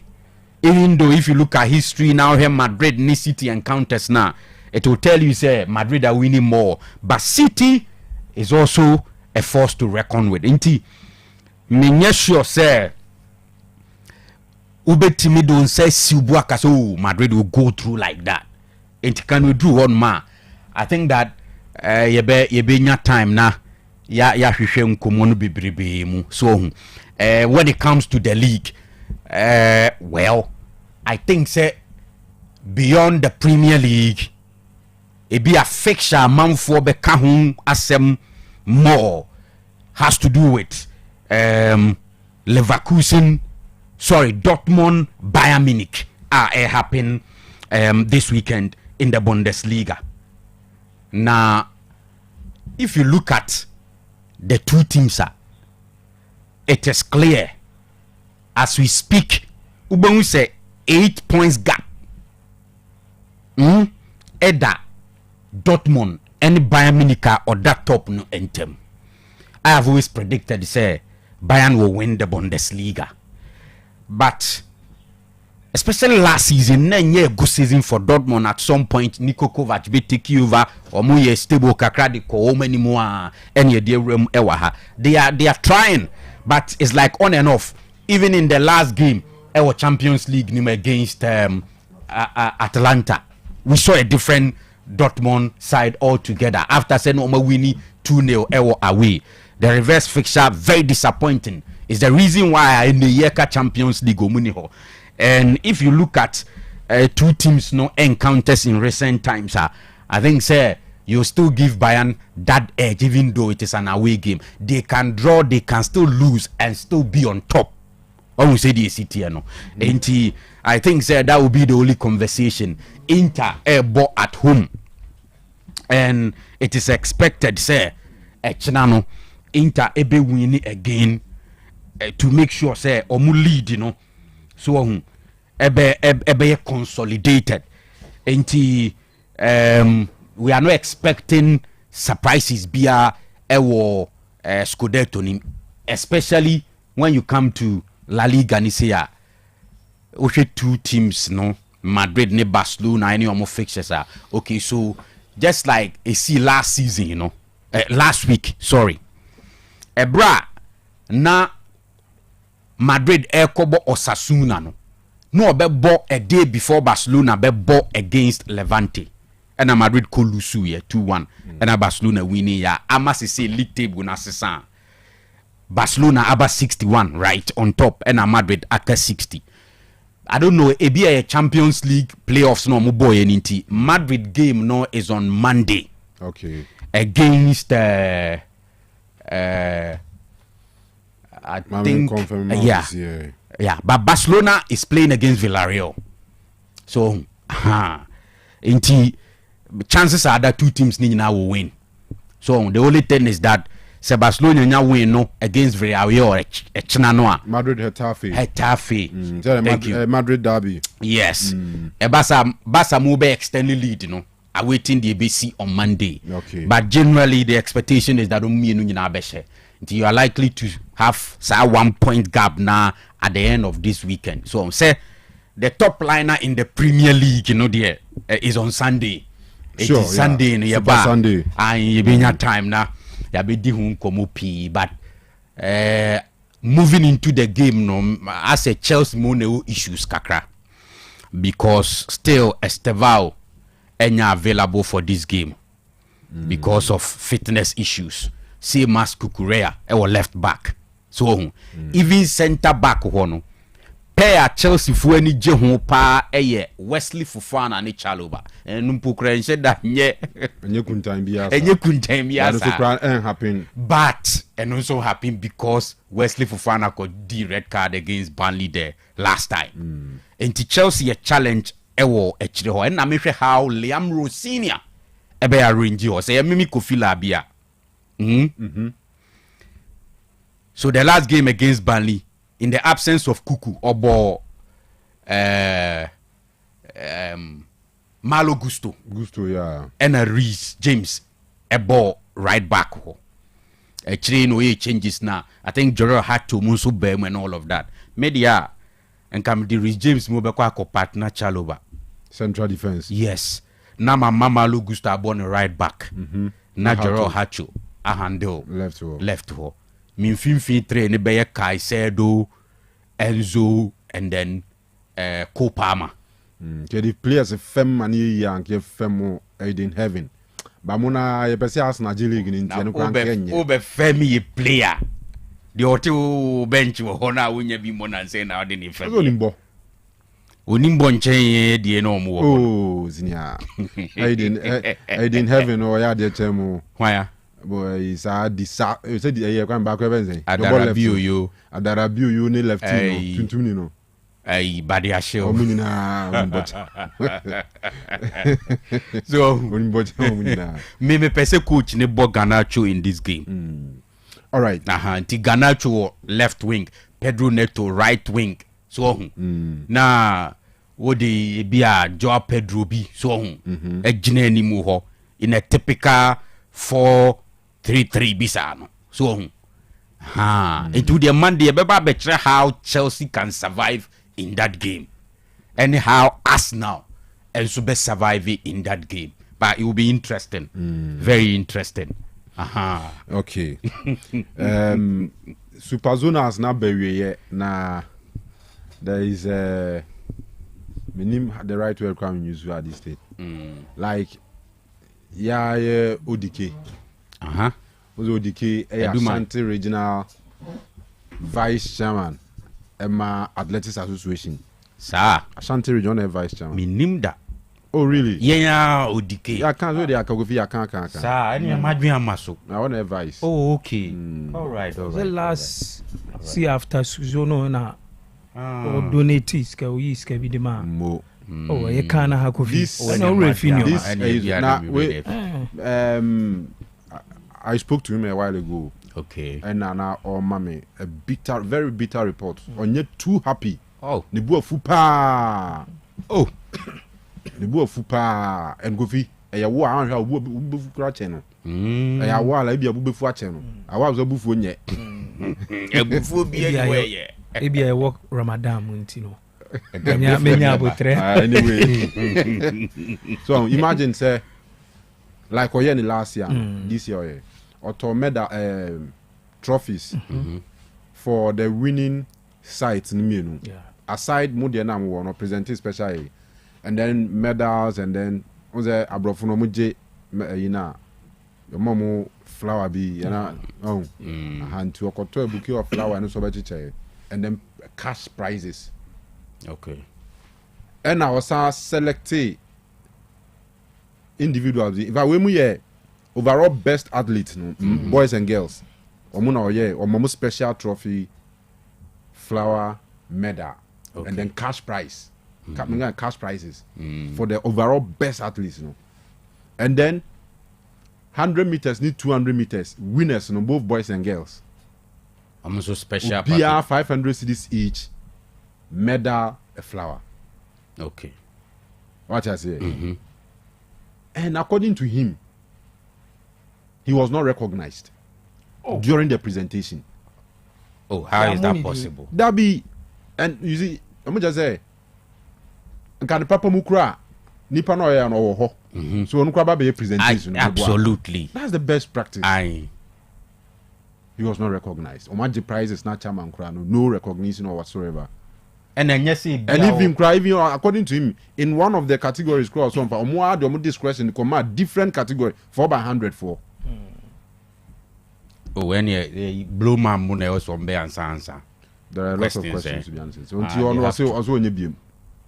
Onya butre kakransa na ye nkonsem nim. Ye for now ye nyante wo side na me sure say on bit me abe justify what has happened. Enti ye bedi ka kire ye papa odi kesi onya butransa. The SCA no very unfortunate because ye ha the biggest issue a way sports dum funding. Sikasem. Enti if we have individuals nyame adom kakra wo munsem na they are getting close on just to make sure so be provide some level of motivation. I will see it me encourage you kra more ne afufro beka ho kan what in komo ya me boyase. Enti we don't know why it see that way. But very unfortunate. And I was a federation for no. Can be. It is proper that they say something. Say when pokra they so on just outside that bibi one in some also obebuao. What's our sitting in position in the sport? Entikanu. I think what we can say for now they say ODK onyabutre. So wonya butre minim se ni trim pone ye de ye kutwa ko wie se o encourage mofra no on ama aduma chede anyame de adum wo mu na pie ni etimi apushi wo makọ onwani mo enti yenhwe no for now na onya abotre kakransa na yenhwe how the issue no will go as we move along, but it's terrible. It's unfortunate. It's unfortunate. Say what you na your presentation na where your recognition for all these? Not at all. And we are talking of cash prizes. So I mean, we are here 100 meters boys. Both a man mema, which is 1,000, and then 200 meters a man mema 1,000, and then I think overall best no 1,000. So we are talking of around 4,000. Yeah, cash prizes and some medals, trophies, and a flower, any idea. You know, I mean, so we book have say na sabi we nya ho ni munyam na o sefatana ya na have. Especially the occasion, no, unze normally kanu bibi say no, the moment yebe present award no. I was say bonidin say be the overall best athlete ekodema e be a dean way from this school. This award was say donated and I say sponsored by Asumesi. So now occasion near very high no so ni aje until enya nwanwa say odike enya happy about this, you know, but onya abotre yebe panacho yebe try say ni Kofi kan no yebe free the organizers no mo so what I say na o mark on side of the story, but now we cry ne nyame asese odike any kanu kodi nkomo ne be pm waka me atio kan obi o ha nko nka ho hwie wo mo so hwie o eno anu we odi a okọ onsi ho biem anu onsi ho biem ti nyame kura na aka na kuma no wadi hu nkoma akiro na so wodi abetu we a me ehu se BBS ya entwa yie tina me entwa ehumra na ye meto aso ensana nubina shano manabo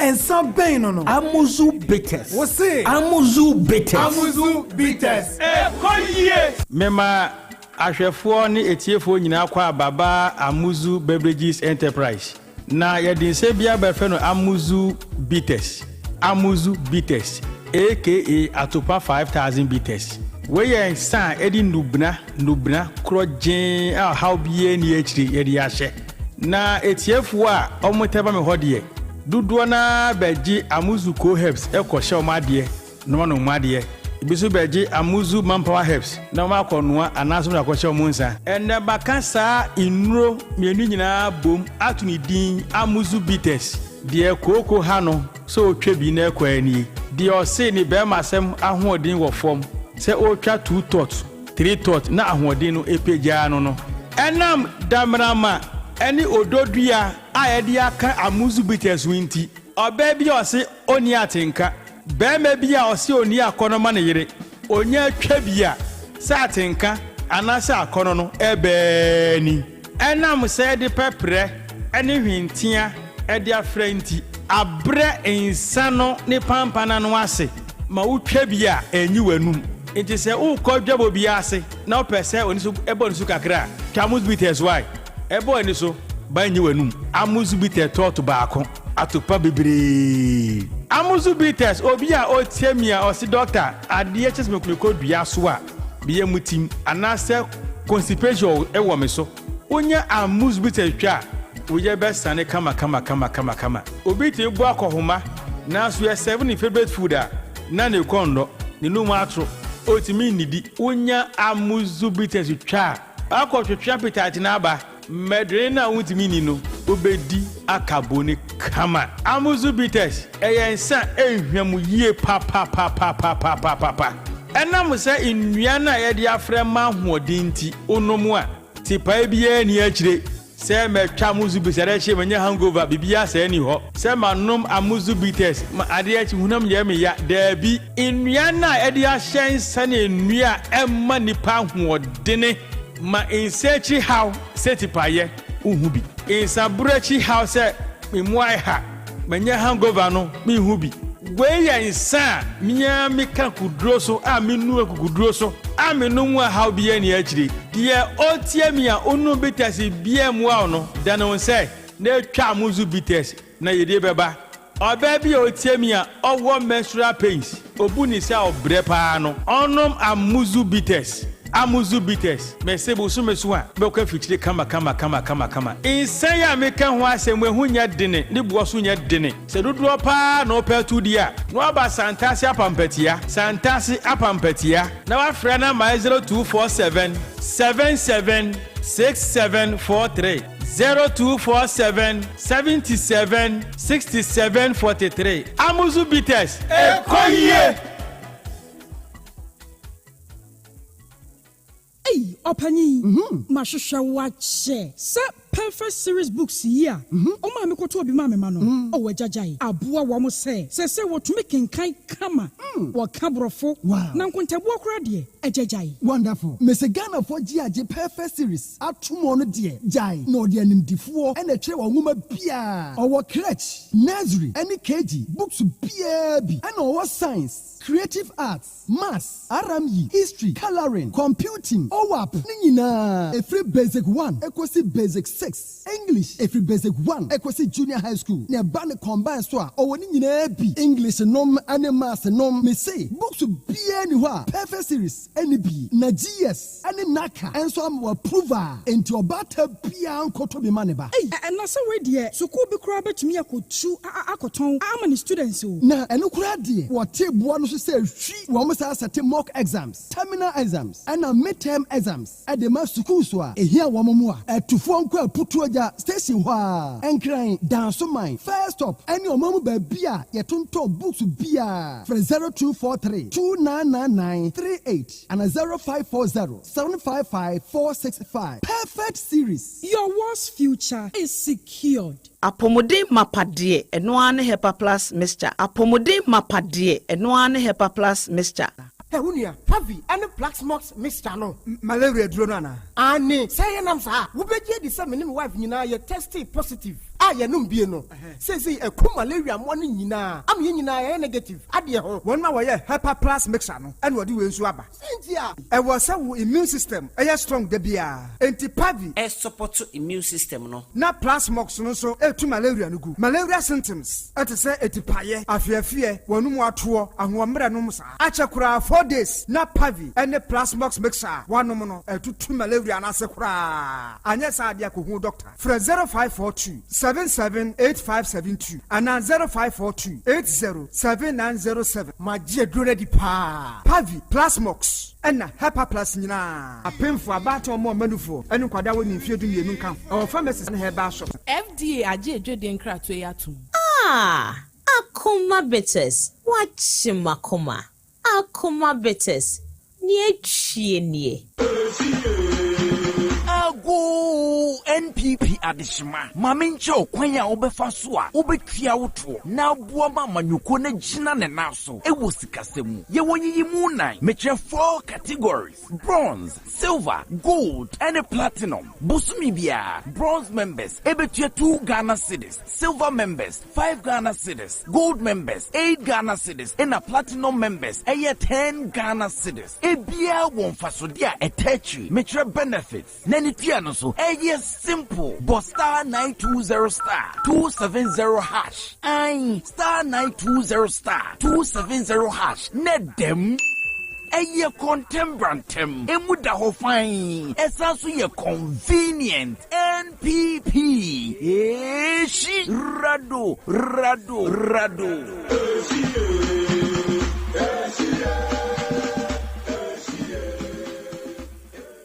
Kitima Heba Center. Yana yakofa pada nwanwaso bi aba esa yalewa ebiti se chlamydia, syphilis, oba won yawo na ba wi ase pacho na se be bonka be ma bi won so a be pacho ono yawo no ba wi ase no ne be ma yeketu abi obi so ho a ne de low sperm count obi won ne be ma no so bukura akojoto wo hania stroke, hepatitis B, cancer, stomach ulcer, obi de kidney, obi de nakuma be pacho obi so ho no ne chiri kase ye ne ya obi wo ho no ma opa wo yale bi se fabro e si no kwai yare bia me fin se wante se mabodin bia no me pa chawo ni nyina ye Kitima Heba Center oba e betima sama Kitima Heba Center ye ya adwuma eda adwada akopem memen so hwehwe ye na obehu ye ewo Accra anase Kumasi Abuya Kwase pass ofre ye number na 0246 91 47 17 Accra number no so ye 0541 23 89 42.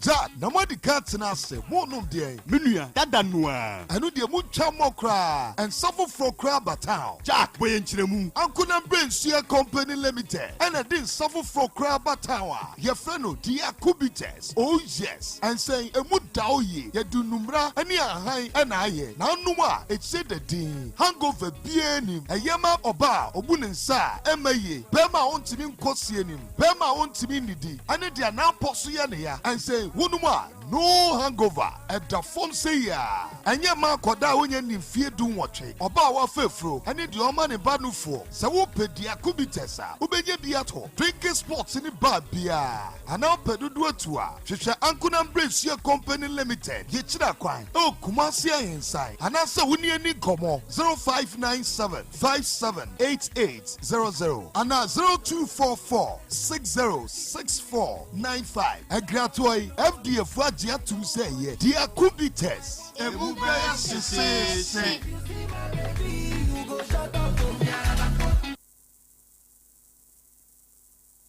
102.9 Otec Sports. And sana nubinasha no manabo.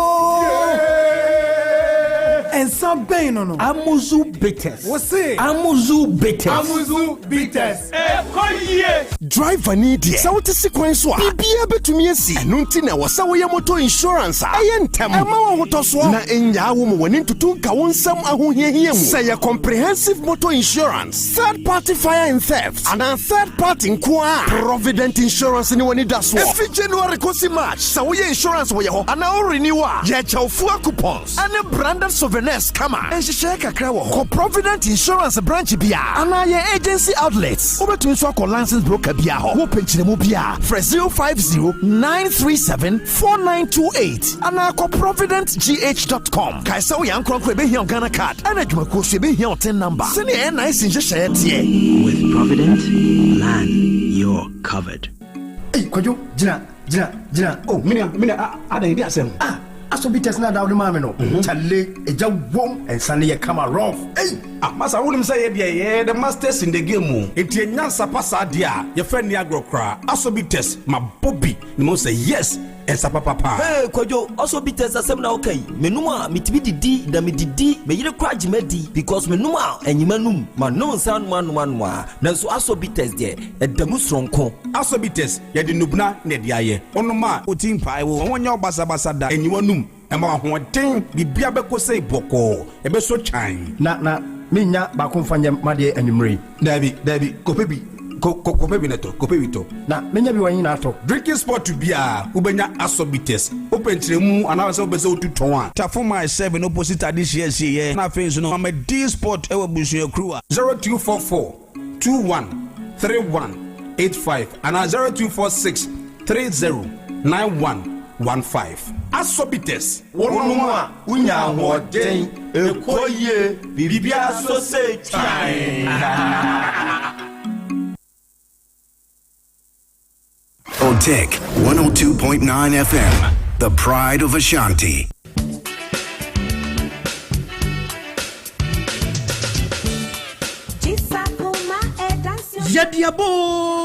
Yadiaba Braki 1984 Enterprise at Akuma Bites ne Akuma Atadwi Ginger Lekono Abedjaso. Akuma Bites no yade 20 ni Shentia Pepre Nubna ene nutahini ahodo ena ayew. Eno a ena mrantie mabawa ene nipa binom ede bowanum anakrewa. Wonom so a emwanum etoso. Na enam odoma kuma nuoma ode ayo ninti. Esan wo mfaso bebre. Afei yesan wo Akuma Atadwi Ginger Leko.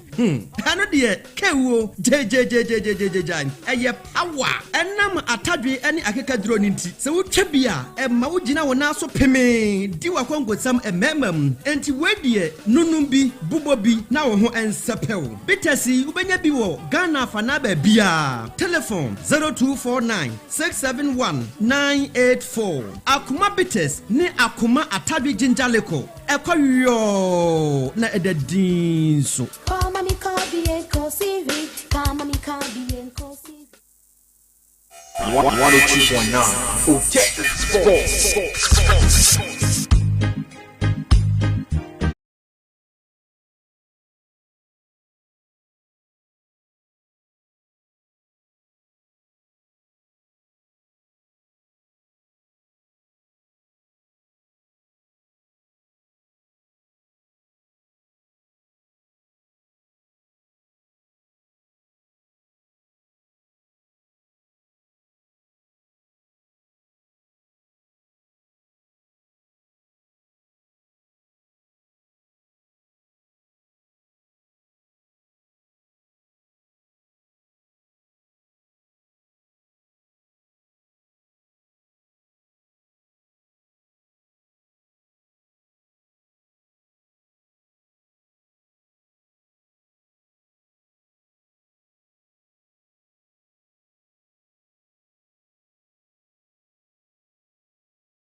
na yɛmfa yɛn nkɔmmɔ aka no ntoa mo so ɛnsa na nubina hyɛ no ma no abo ɛnsa bɛn no no amuzu bitters wo se amuzu bitters ɛkɔyie alright senior yaba biom yes na menim so what the reports of the potential postponement of Emane Afcon no report about say anhane nya maso match try say benya official communication from CAF.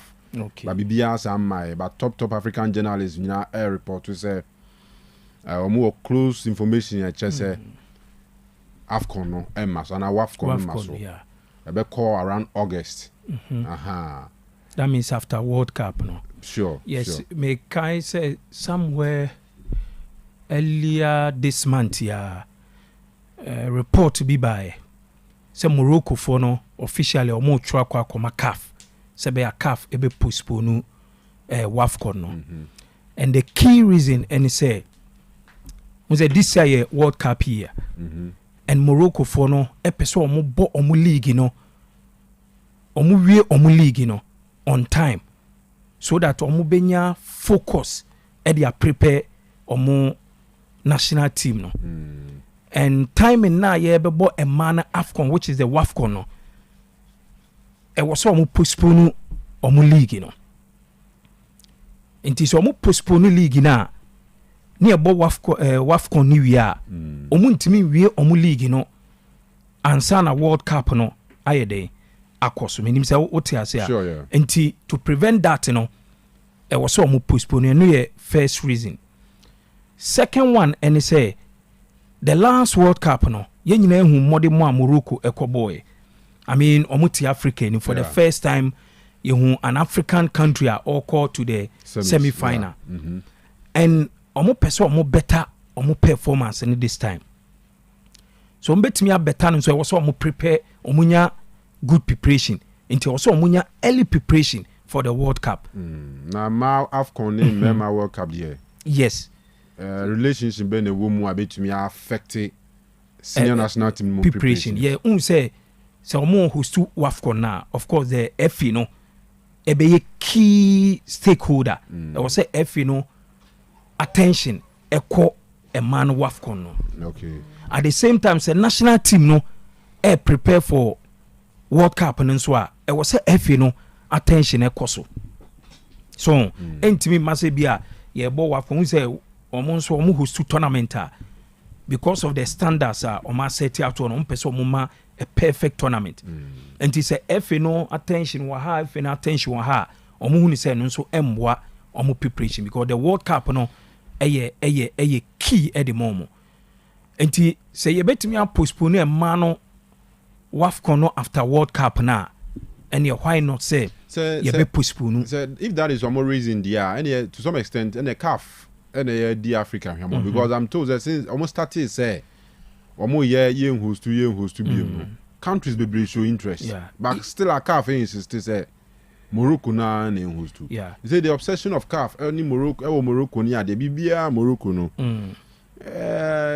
now sometimes hard drink a crap because and now you have WAFCON near a boy host to the next one is one host to be for the first time no we can one move host for 3 consecutive times it been see that can you imagine say bia WAFCON no na country back we host to a twice 3 into no ebe record ewo Africa ha so because recently was it South Africa or sports deputy sports minister na oko tournament be is it cricket no mo cricket tournament bi and na oko deliver as a tournament ni wi na oko kasa and oko kan say South Africa for are ready to host the WAFCON meaning say okay just the next day or two and a sports minister na mu ebe deny say enye no kre nti deputy sports minister no ebe make his statement na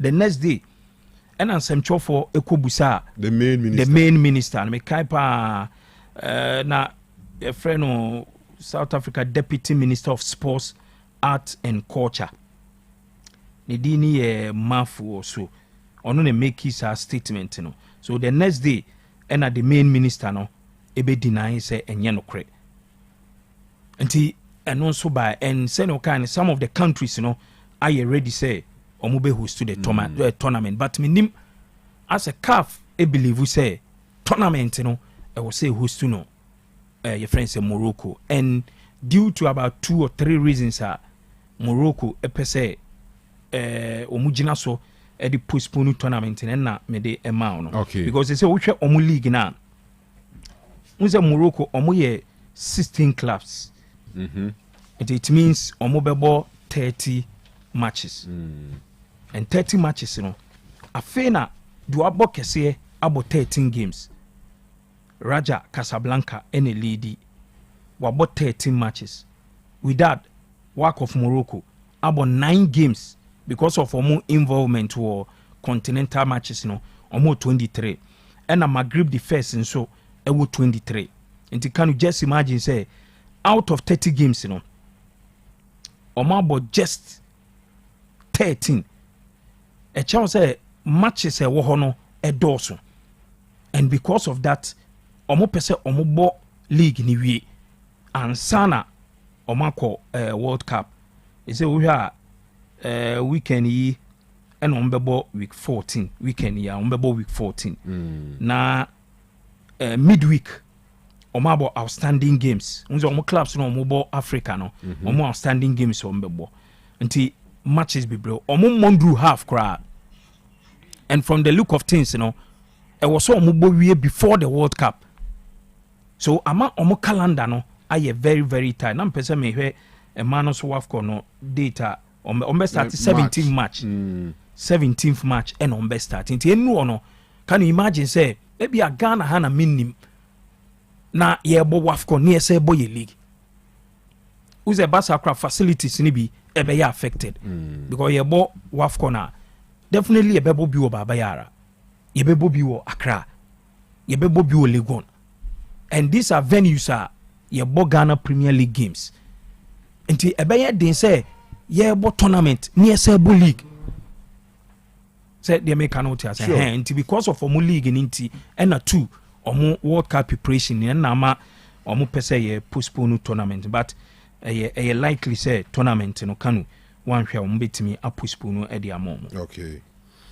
yo ye de wa ha ye hwe de beko I mean be ban say no mo ha tournament one tournament and two the participating countries because e bi crash as a group was a Ghana ye kobo pink one when you even already kanu sa this year tournament no a man wafco no so originally last one countries on board as a 12 in a boy or so said this time we call 16 the last edition 12 in a boy and a report about say that this edition no or be call 16 but CAF report on about CAF will be denied Emma Omo ebo qualifies in year.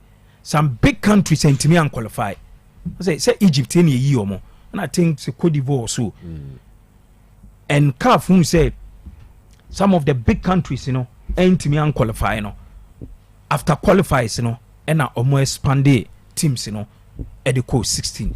So even any crown a bit more criticize here.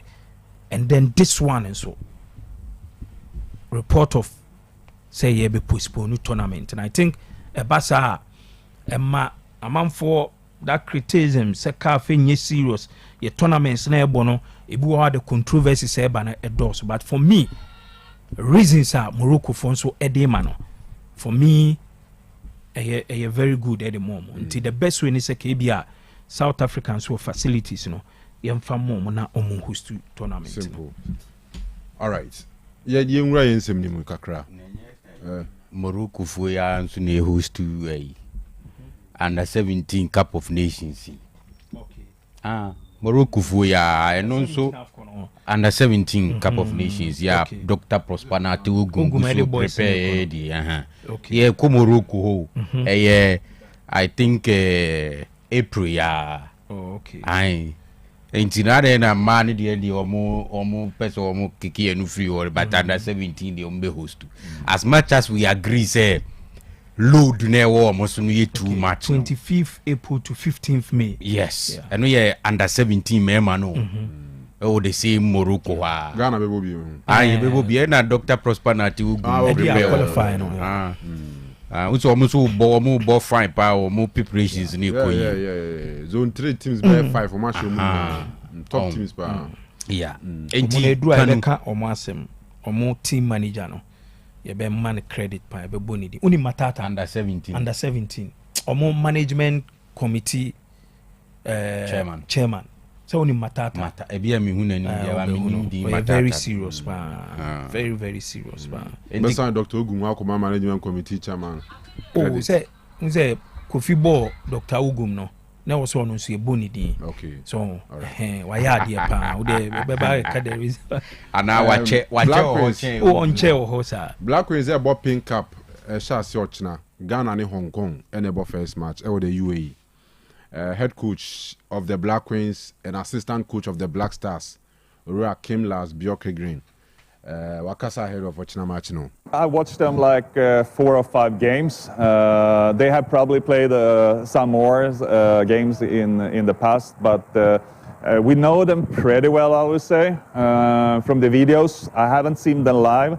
I know they have a similar FIFA ranking as us. I think it's 72, so a little bit higher, but I expect a close game.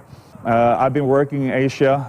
I've been playing against a lot of like Asian teams as well. I know that they normally are very good when it comes to technique. They don't miss any passes. They are very like clean. They are normally good organized, I would say as well. I know this team have a couple of tall players, but otherwise I expect us to be a little bit physical stronger and hopefully in the best way, best scenario as well, better.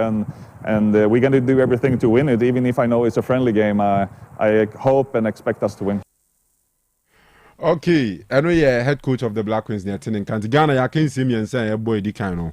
You're in Hong Kong on the 28th, which is a China. Best sample on the 3rd, and against Russia. Hey, with the man of Muni Ghana Mass and Momopa, Russian guy, not your band Ghana Hano, Monfanya revenge. Russian guy.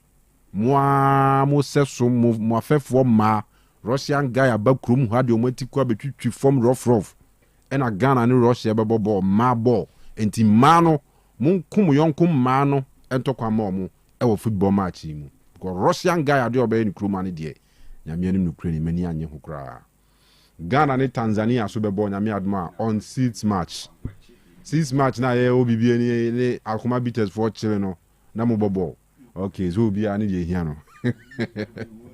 I think I'm free around Morocco and Morocco, Yan anything. But I'm trying to hear the calf, Ebeka.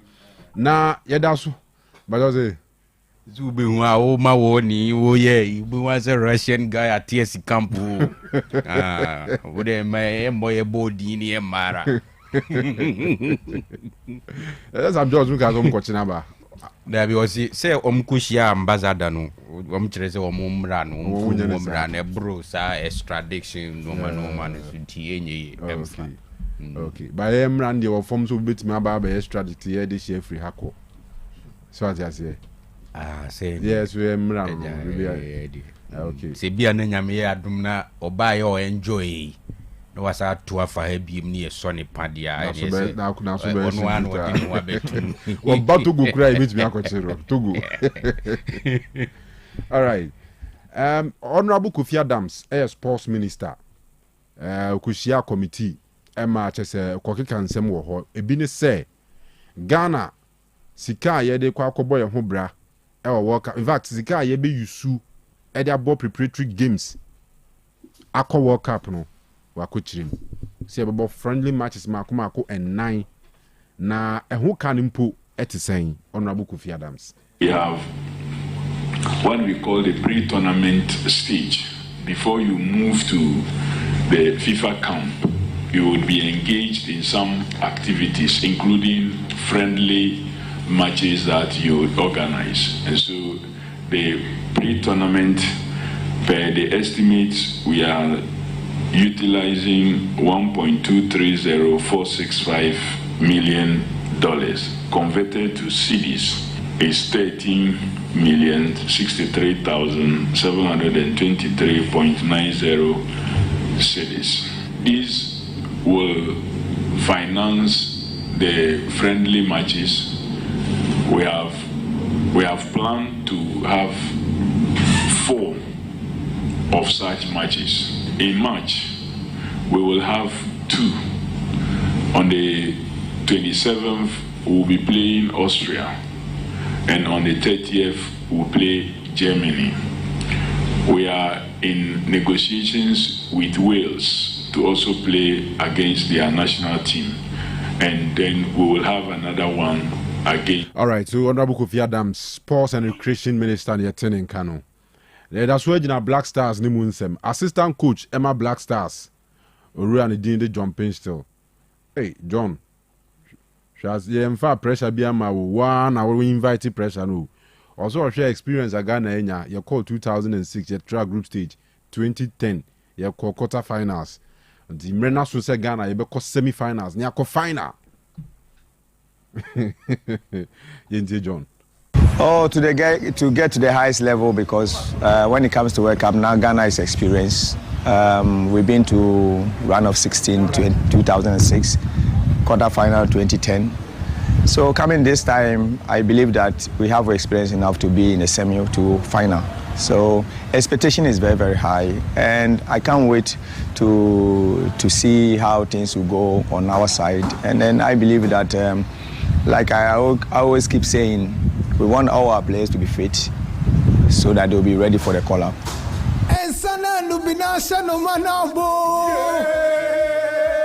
And some pain no. Amuzu bitters. What's it? Amuzu bitters. Amuzu bitters. And on the floor of Parliament, and His Excellency John Dramani Mahama, President of the Republic of Ghana, presented the State of the Nation's address. Honorable Afenyoma Kinze Monday normally the true state. Now, Owampeni Mahama, Wabra Udru sports, and some of the two jar any. Mr. Speaker, this year we will strengthen Ghana's standing in the major global and continental sporting events. We will make our 5th FIFA World Cup appearance. And for us, this is an opportunity to boost national branding and the economy beyond just sports. Mr. Speaker, supporters and other people interested in going to support their team would have to submit visa requests to the American Embassy. We are being told that we must ensure that supporters who go return on the visas. It has taken a lot of work to restore Ghana's 5-year non-immigrant visas and take us off the ban list. It is my hope that this event will not send thousands of Ghanaians to America and get us back on the ban list.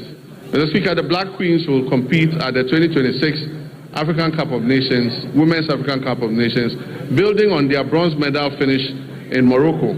At the youth level, Ghana will participate in the 2026 Youth Olympic Games in Dakar with a multidisciplinary team aimed at strengthening long-term elite pathways. We'll also compete at the Commonwealth Games 2026 in Glasgow, reinforcing Ghana's presence across the Commonwealth sporting landscape. All right, it's the way of Mampeni, Wabra, or touch on sports, and all my updates on the way of sports on MCT or Ghana. Hano. And Gami doesn't go back as a man who said this camera data for so many league, my but be Amazon quite talented case. Anyway, I am quite anywhere. Now, you share other stories. And the Ghana Premier League, I can't say about Kuba, so balance and a can was seven, Mr. Yenti Ura Maxwell Konedu, or no, and maybe a trim no a coach, a man Santiago do call. Until recently, no coaching so at a man, any idea, but say Maxwell says you need unattached. Or you're close to Go Stars, but yes, and all Casaba, Didi Dramani, no Chess, Didi Dramani, or Boyjuma, has Dejuman or Bopa. Has made a decision, and we all as coaches have to respect that Has is a big team. And they made a decision, and we all respected that. There's nothing wrong with it. No, Didi Dramani too is a powerhouse. He's a very, very good and experienced coach. And if us has gone for him, the results is now telling. So they made the right decision. For me, it's either you take this one or that one. There are too many big coaches in the country, but if you make the right choice and it's good and it's working for you, that is very okay. But so far, I think he's doing well, and that is very good. He's doing well. Okay, so I know then someone Maxwell Konedu the two jar. And I got so coaching job no on your 2 for second accommodation when you have to no money correct one preco. It's about who fit the bill, Kotoko has, I mean, you need coaches with characters to handle the pressure and their fan base. So it's all about being patient and making sure that you go for the right one. That's it. Okay, I know. And then come on there to now to the Premier League and then Monday 24 I can say the kind SRC war Swedro Emma Nations almost first away win of the season. Oh, senior, we are where the whole season almost first away win you. Okay. Yeah. Okay. Let's home cry do baby needing. And Governor so almost 18th defeat of the season. 11 wonders. Somebody go. Continue asena me kase every man in call on matches because BBN will beat me and rescue Joseph Efa and a share first goal, and Emmanuel Ano almost a very early and very late in the game. So first goal on the 4th minute, Joseph Efa, sorry, and 90+3, Emmanuel Ano, and the 8th goal of the season. Emma Nations FC Mom record the first away win of the season. BNTA losing coach ran it Emmanuel Edu, one head coach, Emma 11 Wonders. It has always been like that sometimes, you know. You saw the game yourself. You know, sometimes the frustration from different direction. I don't want to mention, I don't want to, you know, be a victim of. You understand me? It's just unbearable. You see, you do over whatever you have to do, you know, and then the results will come from somewhere. You know, I don't know. You saw the game, right? Yeah. Am I making sense? Yes, okay, but that's your salvation. Okay. But you see, it's just unfortunate. But we're not going to give up. Like I told you from the beginning, you know, it's a competition that we are in, and we will need to be a competitor to the end of it. So we're not giving up. You spoke about the fact that motivation is not there. It's really affecting the performance of these players. But you look at the game you played, considering very, very early into the game, you think that destabilized you a bit? I did not say motivation from our end. You saw the grounds were conducive for us to win the game, because some people, you know, keep on pulling the strings. You saw it. Except that you don't want to understand or you don't want to accept what I'm saying. Should you have won a penalty?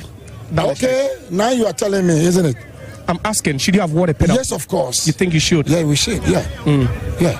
But well, he knows better, so we just give him the benefit of the doubt, you know. And some wakwano. We are Bema. We are Bema. And some said I don't buy him. From Paul Manson, when you're the first away win of the season, the reaction after the game here? It's very important. Since the start of the league, we haven't won away. This happens to be our first away game, and looking at the timing, I think it's very important, and we are happy for that. If you look at the way we started, you could see along the line we lost so many players, so we need to build, especially the midfield, a new midfield, and also there were new players also coming in. So yes, it has taken us some time, but I think now we are getting to get things in order. It was I don't know. We told them to take their time, because we did not get time to warm up. If you don't take time, you might even get injuries. So yes, you could see the first 15-20 minutes, we were lucky at that time to get a goal. So that gave us some comfort to build on that. So yes, it was very good to get to be able to, when we got the first goal. Yeah, because we had our car broke down. And you saw the time we came in here. Yeah. It was warm up was over. So we have to come in just like that. So the boys, who could see fatigue set in some almost. So for me, I think it was a good result. You could see we were leaning on a single goal, and a single goal, if you are not lucky, it can you might even make a mistake, and then just like our last home game, we were leading 1-0, and then we conceded one. So the second goal made us very comfortable, but then we knew we had won the game. Referee Paul Manson, surprisingly, man of the match, Ekoma, the losing team player, Hamza Musa. Hamza Musa say Omunyem Ramadan to some extent affect because more a lot of Muslim players almost squad anymore. Ramadan Ramadan no mulusu nti. But in the case of a neno, it could be say Ramadan no mulusu and other games no could be other reasons. Other reasons. Okay. Ebi akenenye Ramadan na ko mo boche. Because for a team I want warm up. You start match 4 minutes no essential. Well, the nations forecast say we can. Yeah, sure. Ti omo do stadium that time as soon say was say possible no. I'm sure some dressing crowd come. No me da ba be show. Enti Hamza Musa.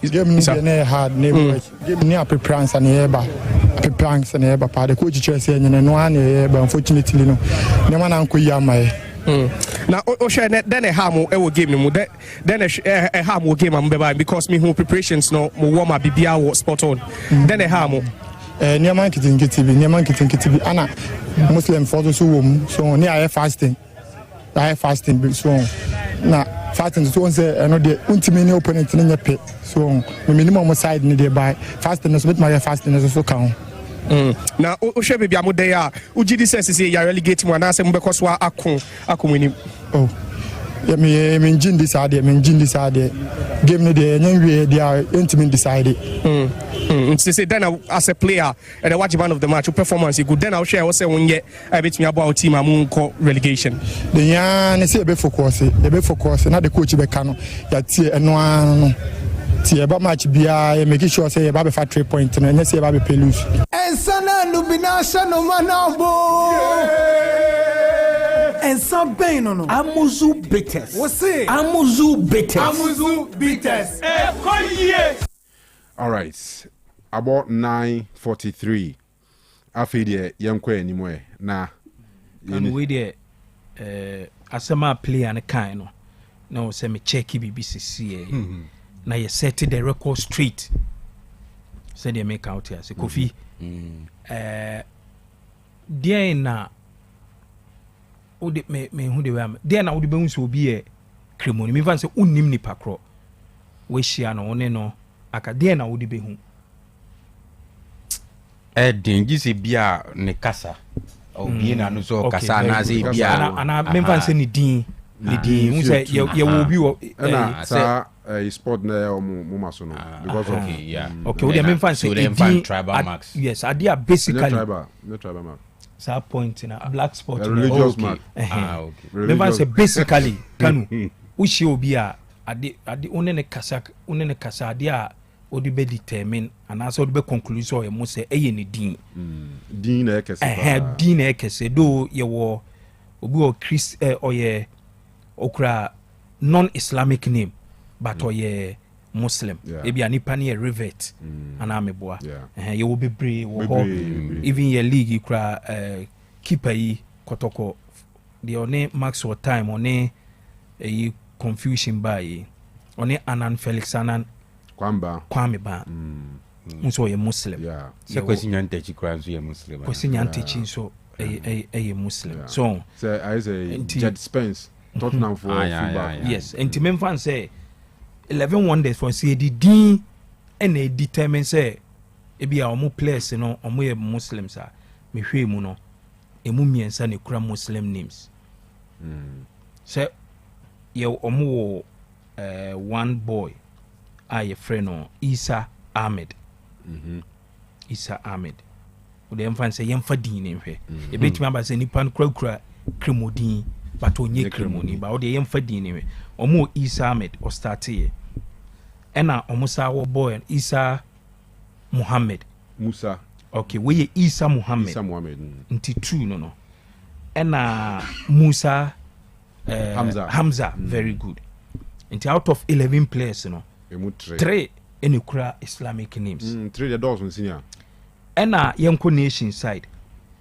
nations so out of 11 no mo start here no Abdullah Mashhud okay straight kremo and the next one nso ye Suhuyini Suleimana okay ono nso kura Islamic name nti oye kremoni so nti nations ewo 2 and wonders ewo 3 nti there's no scientific proof unse sa de nkraman for kan but ye need scientific proof e chese uye Islam sorry uye fasting affective more moreover say 22 players in plus substitutes to boy in Kremoni nya man of the match on nya very good and it means say una uye Ramadan the boy no una yes field ne su nyina no obo pa but me pam chew modern more different from ahoden fasting there oya affect wa hoodin. Na say wa hoodin so na ma mo dead. Very good. Ni ahoɔden a untimi mpɛ. It could be say Oma hoɔden no na affected it ma omo modin bono and so who kind. But one of them being a man of the match. Unya man of the match. Well, now we say Ramadan Nintino.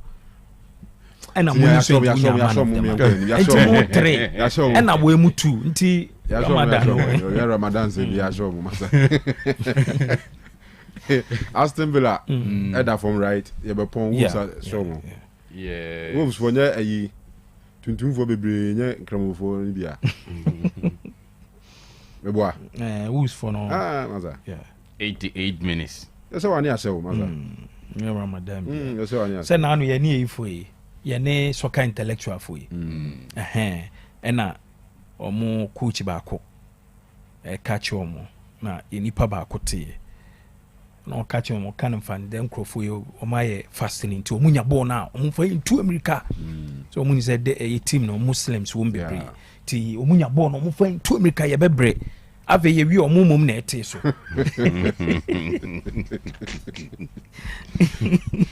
Oh. The master me you can. Now go inside I hear Ramadan go chile o say Ramadan ti wontimi mo. Go inside. Mama yenye we ni na mehwe kotoko board no story ni. Okay, me start na bra. Ana. Mama start na bra. Okay, nti me de mo call Abapa shopping mall. Abapa mall se men kan chel say obedi dwa bra o maso ye na bedi dwa. Isan se o mo no mo toni o ma papa ne bo no so eda form.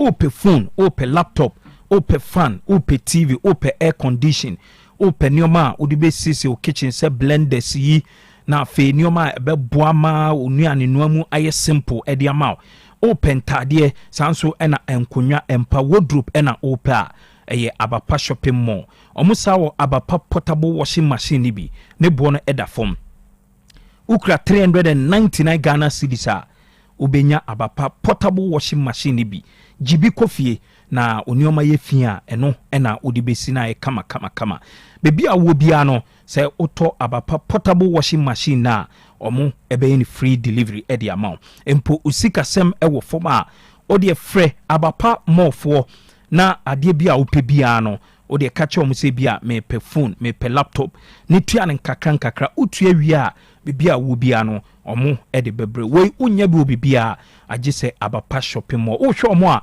obehu omo e wota for 3 months saka park wa from e wo 0593 386133 0593 386133 and that's 0593 391848 0593 391848 ubeye program na se o program na se ebeye da eye Hepa Plus live band for ena e wo se o from emo ba say ye eye ena oye sanso ena wedding crusade birthday party sorry any schools ahodwo ena moye programmer me say Hepa Plus live band for ena wo se mo from na omo ba omo e wo expert mo ba enwum bia opibia no omo ebetimi abo ama program na say ayede fre Hepa Plus live band for e wo 0593 386133 0593 386133 na fi omo mema program na enye de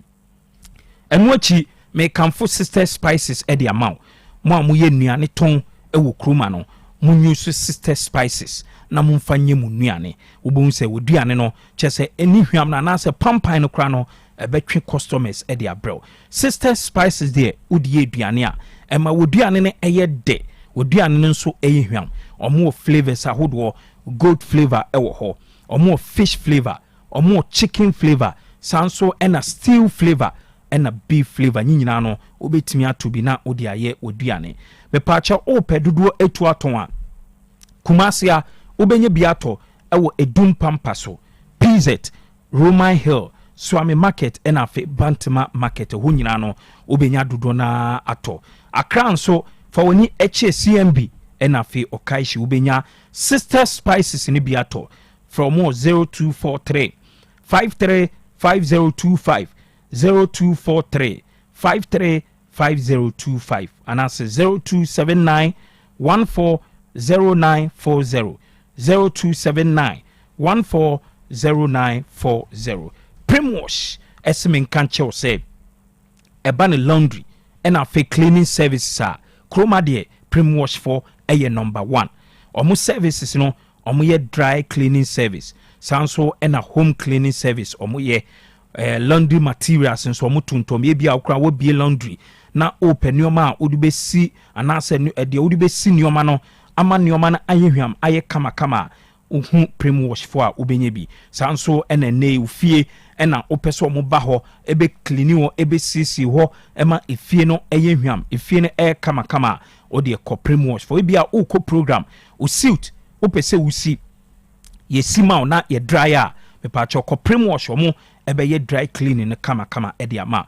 o dem carpet no anase office carpet no ena opese usi ema ne ye fa ko Primwash for na omunye ne kama emfa ma omuye pickups omusa ye delivery nti odi onioma na ekọ ho a omusi a obetimi akọ mpo bebi a wo bia no obetimi afrom na omaba omuba ombeba ba je onioma no na omakọ sisi ho kama edi ama o hwe Primwash for a wo behu omo ewo Kumasi April from 0207 971763 0207 971763 and afi 0540 550230 0540 550230 Kofi.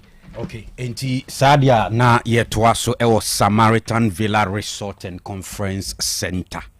Abusuafo nyina nhye ne nso eduru ba bi a ewo se utimi pe ba bi dwodo hu a refresh body no na afi wetimi akọ wanim o pe ba bi saa Samaritan Villa Resort and Conference Center ne yebekọ so akamfo amawo eho ne ye the best emfo ani nkyerem wo ba bi a omo Kumasi ha eben St. Hubert Seminary Opokuware SHS school nechi hwa and I'll be Samaritan Villa Resort and Conference Center. Omo gym wo ho to ultimate training ma honam sisi wo so kama omo spa services. Afi eba omo accommodation no a eye kama papa. Omo luxurious and comfortable accommodation. Executive deluxe and a standard rooms ni nyina ewo ho. Omo restaurant wo ho with buffet. To be me didi the OPBA now the co-wenim.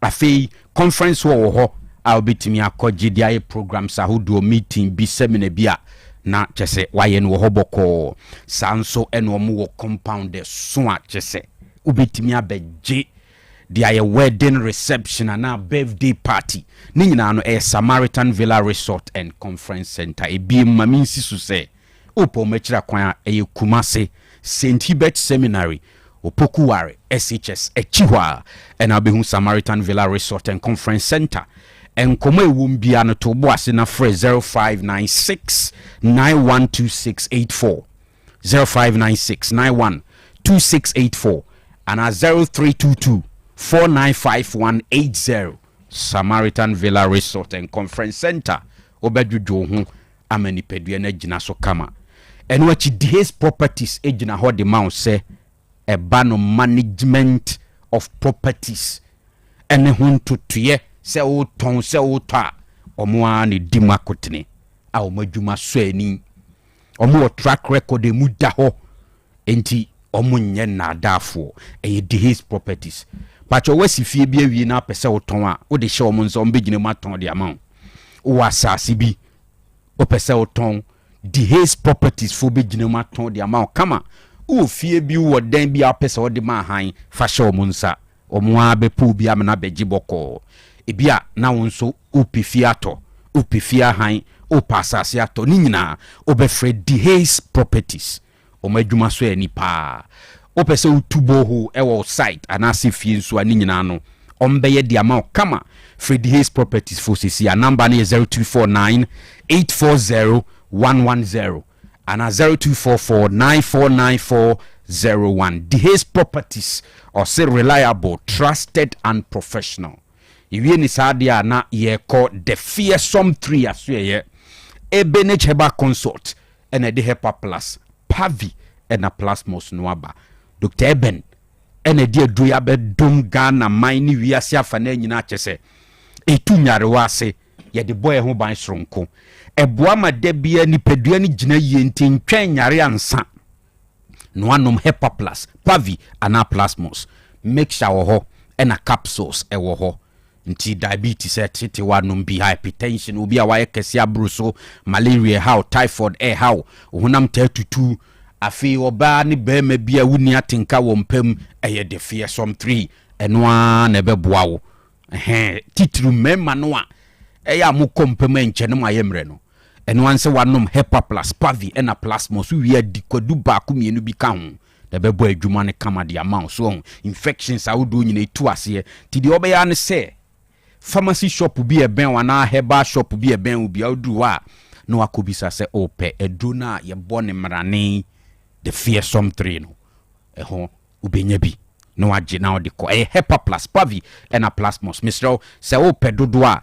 ana enkomo bi wa akira Fred Dr. Eben Sisi a ne number is 0591367898 and a 0542-807-907 and a 0542-778572 a Hepa Plus Pavi and a Plasmos a Fee Provident Insurance Company Limited in Swaswe ni energy samun kwa hana ye motor insurance na unya chedie enti Provident Insurance Company Limited say drive protected and rewarded afi bi omoye afi die ni ginam de obeyan so obey renew and obey motor insurance no ewo Provident Insurance Company Limited uwia ubitimi anya fuel coupon anase Provident branded souvenirs umpewe na apedien emuda hopa promotion ejinemu akopem se match bosume ne beba na wieye enti mesre wa ye motor insurance ni sisi a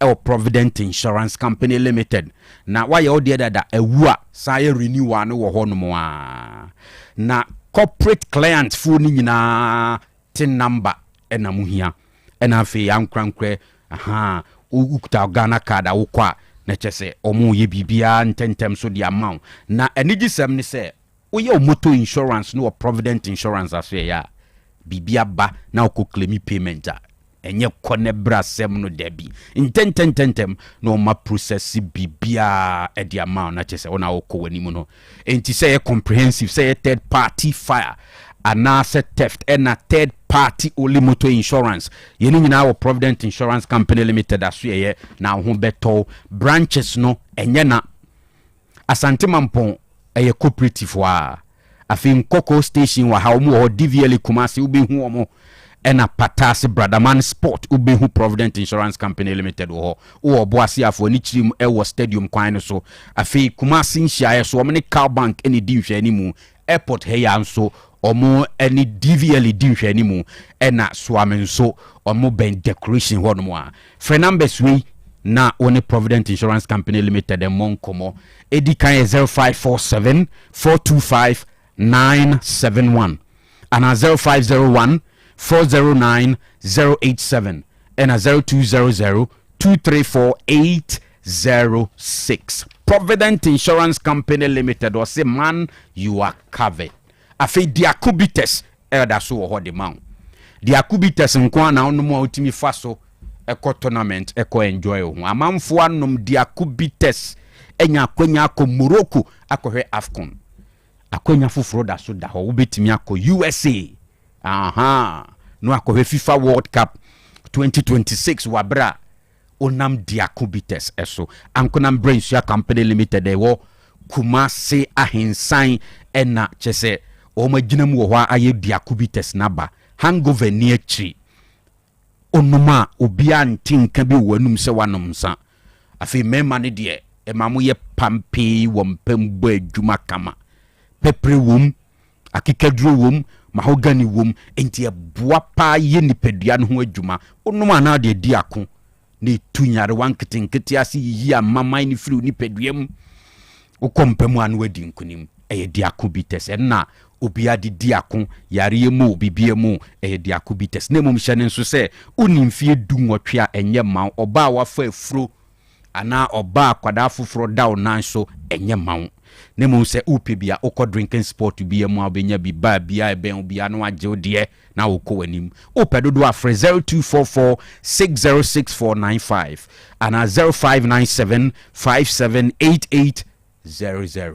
senior dia computers. Okay, Kofi nipa bia no eni kwan se wo bre ho enye usika na usi ufie fefefe na afie dru paint na wakwa fake ana a cake paint bia e a paint ufie ebasa jese ka wabodi esi fie ni nyina manfo enhu efie ne fe na me kanfo extreme coatings e amount extreme coatings me nkan chew say the era of fake ne a cake paint no se etwem ope quality paint e a paint ufie a extreme coatings ho ena uduoni eche extreme coatings there omo paint no omo di free techie ena eba na me chew de ntia e wo se wo pe painter ukọ extreme coatings de tie ne say omo paint na original e free techie unim se techie so de eba painter we asim nyina omo ye number 1 na uto omo paint na utimi se ne bo no eda form chese say papa into udi painti ufie na ema ufie no eye fe paint no so eche enya fe na nsuo beto anase ewia bebo ubun se na ufie no ehu nyina wawa mpacho extreme coatings here omo paint no eye quality pa na omo emu ahoduo bebre omo stone x ewo ho omo prestige paint ewo ho omo sao graffiato omo pearl and fe white and off white paint papa odi painti ufie na ebeye fe chroma eze unse fie bi esini foforo ne a painti ama painti no efe eye quality a eye extreme coatings ho ena nipa na ekoye wo hwe extreme coatings a wo behu omo ewo Atinga Junction opposite La Petite Chemist ho ena wo behu extreme coating from ewo 0200 922202 0200 922202 eban painting dia extreme coatings ho ena uduoni kanu yo dimonza ida sebebre yento aso yenko enim no ndo abo apam sima and 9 but obi chance so a weekend ya be ya manfo betena si amanfo be nunnum bi amanfo be ji omani amanfo be wedding engagement birthday party ni outdooring and some monche wase ma amanfo nom akuma bitters boys ni pepa zanzo mu obi atrem se onum nyaso mfaso ense boa ma utumi didi wunya ensa wonum wi a unya hangover ni tipaye wa chire enyi wanum kofa ohaw bi amrew enu achi so emano menstrual disorders ni nyina sort mu out kama na wa waye mrew wampam de fane se aduro no akoma bitters fane se aduro herbs na de aye no boa wo mema sem no enye aphrodisiac bi na de agum we natural ones and nubina correct ones ene de ahyehye ntia boa ama utimi boa adwuma pa enoa bi na de aye akoma atadwe ginger no so eno so boa ye pa correct enya nwuno ekoyo timesira no monsa papa na me koso aka mu se nyame adoma yawada ye 5th right enti Friday no na 6 March no enti 6 March Friday mum bibiani Diamond City Pub ho na live band ne bekoso bibiani fu amotemenka mo am free kukum no beko se hwi bekwa ene ni anwea so ne ntwa so ne nyina no mesremo wa mumrantem mumrantem sanse ohobe de bruta live band 6 March no nwumre no je ewiem ho no cooking competition anopa fruit yibe kokokoso a but nwumre de na live band ne ye boamade a chenwe timesrew mumayisia wo ho no ehobe kama pa nanse mu amopa bi atu so no afre 0249 671984 0249671984. All right. Eduana stars for so launching new bars o. The ones as well on bars ni koye pa ekoye. Enti for those of you are on Facebook no bars na kan wansem no enie. We dem photon on. Correct bars. Yeah. No mo de na doma hene mo fe no Eduana PSA. O mo de ne phone na boy chire kakraka. I say, Omodi Senen Munyam. Enti Diana Stars, the latest Ghana Premier League side. What the bass, Fufrokra, a bass system, I don't know. Tiana washing so mame. Omuwe no mo enya asemu. Sembe ya. Picture no mo dia bobasi mi se na yon ponsa mo ye bi na. Ene se na Jesse. Na Jesse. Sa. Mo nso ye bus. Kotoko bus kan ho. I said bus omo de ohini picture box. Picture later mo rebranding no. Ano mo makwa awan aha. Bus ndi asemi ama ho. But Jesse na woni. Na large group am sorry. Alaji Gruza I'm sorry you. Esa Alaji kura no si bus no kura o mon kra mfiri hu. Really? Jesse na menim say. Oh no, trese be bus hu nko munyi bibia mfiri hu. Anyway, Jesse na sa Alaji raise by no. And ma semcho for dig deep.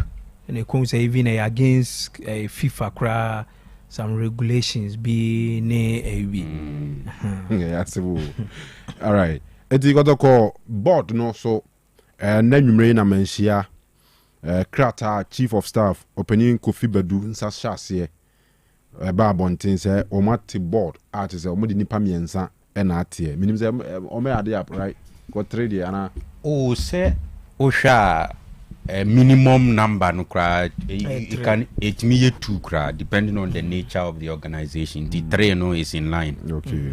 Opa na be how the be kan. Chairman of the board near Mr. James Osei Brown on a year chief executive officer of Joshop Construction. Them Joshop na your Kumasi Obuasi Road. Oh, okay. Oh, I hear a lot of the rules of Kumasi are. So Kuma de nyani kwanya you Kofi Job kwan. Okay. And opinion or tosu mienu Mr. Kwesi Osei Ofori on a chief executive officer of Rockshore. Or heavy pa on a vice chairman afi. Other appointees Mr. Kofi Amwa Aban. Only a founder and chief executive officer of Rigworld Group. Usikeni Kofi Aban. Say the recent board no muni na kan. I don't mean saying right. You shop cannot come on. Dr. Kwame Chile. Dr. Chi. The other man they not come. No, Kofi Aban, Mr. Kofi Aban. Kofi Aban yeah. The other man no come. Takwesi Osei Ofori no. Okay, na Joe shop so come. Oh, okay. But say that Joe shop na be chairman. Ti eno ne de tie. I mean these are Beniform Bobra. Yeah, sure. Oh my Bobra, because we are Bobra. Yeah. Beniform saying, sorry. Enti Omuna Ohene any Asantimai Edisi say team no Asho Monsas board of directors. And a Kratane Babontin so Masa Chim say Nana Pinkra or Nana Kwesi Ua Pinkra, the chairman of the IMC, welcomed the new board and pledged the full support of the team during the period of transition. Okay. Omuche say omudwumedie no season ba wie ya IMC ni sudwumedie abawie. So it behoves on the new board say omeyi the new CEO. And as omudi omoso structure omudi be run kotoko no ebeba abonten. Na as say no me say Kumasi Central for na manfo asha say bo omkoko say omudi ana modi ana yede amfa me nkanze nyina say abani say woze na pinkra wo sui wonte negative discussions bi abakotoko management ana kotoko IMC the respect I work for Nana Pinkra as chief of Kuntumpu ni afere oyo hine kase pa enti respect na ye what the man in intino. I'm sure people were not able to make a lot of negative commentary around Nejumadi Awudi. But we might be. Almost with the MMO afi back. Moon say, come on the best son. Pressure be come so man for be the same baby basa be a basa be a papa. So, but more or less like on the target of the media. And that has always been the case. Omunya sumdwe mfa nye Jumade bia na kotoko board na ye twi almost reni abasa o radio ni TV so. You say YouTube for become YouTube for so mua. Ay mo. Darling pom. Darling pom so mua. Wow. Enti we ni penifo a the team na show as board of directors say. Joshua, the first time you the picture, I mean, said I recognize it, and I mean, said I picture the names are first time I'm in the school movie. A new money, baby. I can see, no, baby. All right. You see, now we a target of the media. Yeah. One kasa. Oh, social media and I say we need so. Me, who Facebook that? Me say on that. And I say wouldn't say no me media and target. No, it's usually common thing we come see. The reportage around Kotoko board no. We want to be able to report to anyway and talk we see anyway we have kasa we atian we see we back. Maybe a Kofi ne said do na ya na bi omutumi Kofi do na say omu ani ebe confirm. One say Chelsea now support no. Omu call board meeting now sometimes. Disagreement and say Chelsea bo omu kona omu wie na Todd Bowley frame catch them say Kofi Larbi and they call board meeting no me ne gabali e ka pipe me di bro ba ko shene ni nkura no bi so me nsa you think yan report ade ba ko ya ye sat enti yetu momonefo no ni yetu okran sofo. Because some of the issues are created by the board. Confusion is power struggle. Gidi no amu kontokwa na pia babontin. Media no so de kotoko board. Confusion sim onka no obeka de hin. Ena kanu kase. This Nana Pinkra led IMC. Nti omudi omunko meeting ma pipe insida. But yente anameboa yente bibia sada. And I'm even sure say even if negative stories around an up in crab backra ne ka be dey. Ne bia ma na ye dey hia. Oh, na so Kofi results in some of the ways are among the jija coaches ni be kwan ni ade nyina ya issues are. Dey hia. Oh, 3 years. Zito die before Zito kra na wan. Ogum. So ni nyina mo bi nsem bi wo ho no ma na wan fo betumi aka ho. But out of respect for Ohini Odi Nimu Nintino, Yana Mane Kana Idin Kakra, most especially when people also have the idea say, or a direct mention, like direct. So maybe what you know. Oh, yeah. And the grammar Kofa. Well, until be oteno ne, be free banonia, kunya, or teso ne, intis our respect near the inti. Sometimes who wrongs crana, you decide to shut up. Okay, just before Sawa Beban, mammy try and snappy. Me, I think, say, Nana Pinkra time no. So, pitch ne so. Now, ko her bona. In most cases, here ni who say a coaches a Jumano NCPA. Now, the coach is a human CPA. Dear in our mom running club, and no fire him. No fire. So fire Ogum first, the second come in the first season, you know. Nenye umunya butrebana, but the second season it was on and off. Kotoko were not that convincing. Getting to the end of the season, they had to part ways with him. They did. And omdi adwumani share Mr. Karim Zito so here chiri kakra. And if ye any permanent.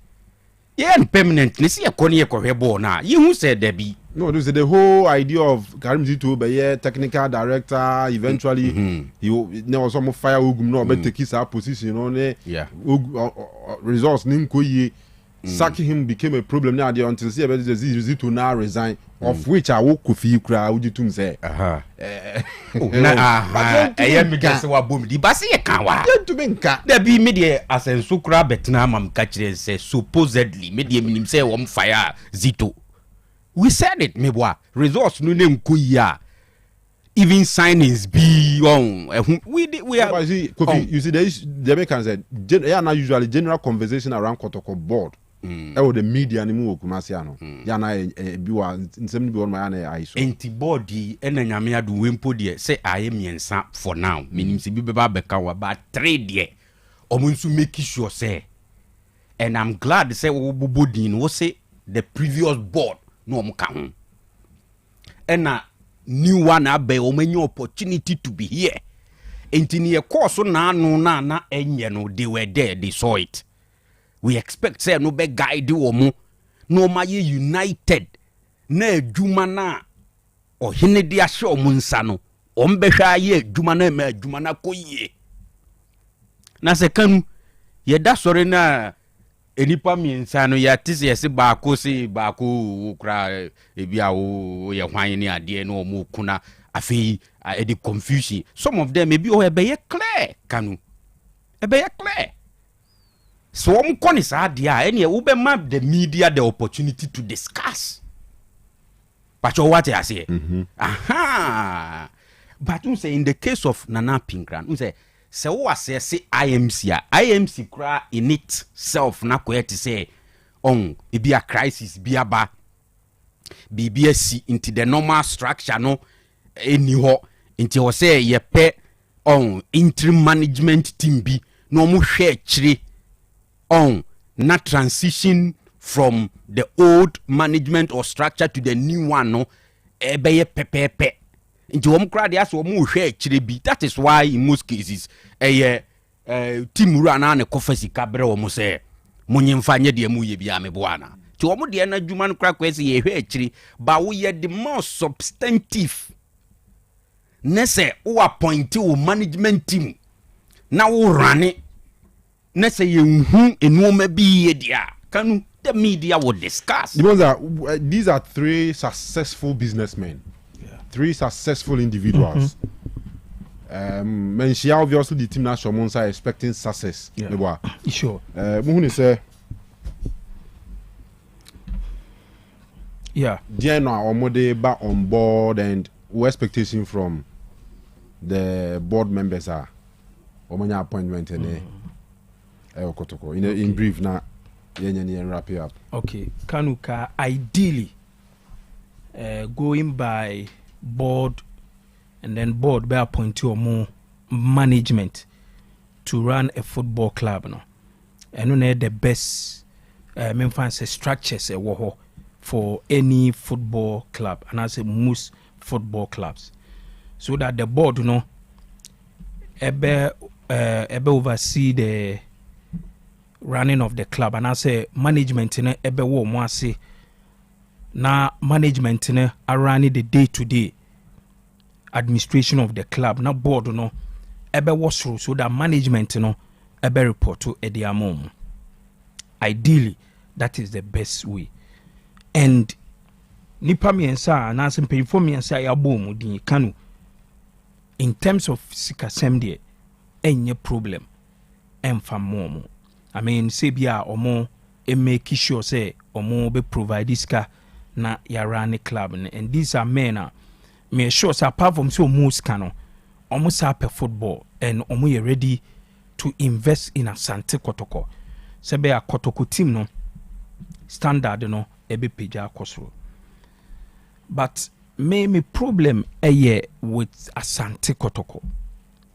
I say anytime I benya and I say most times a benya board and the management and no krana e be wi chiri no na ko create problem e de ama Kotoko.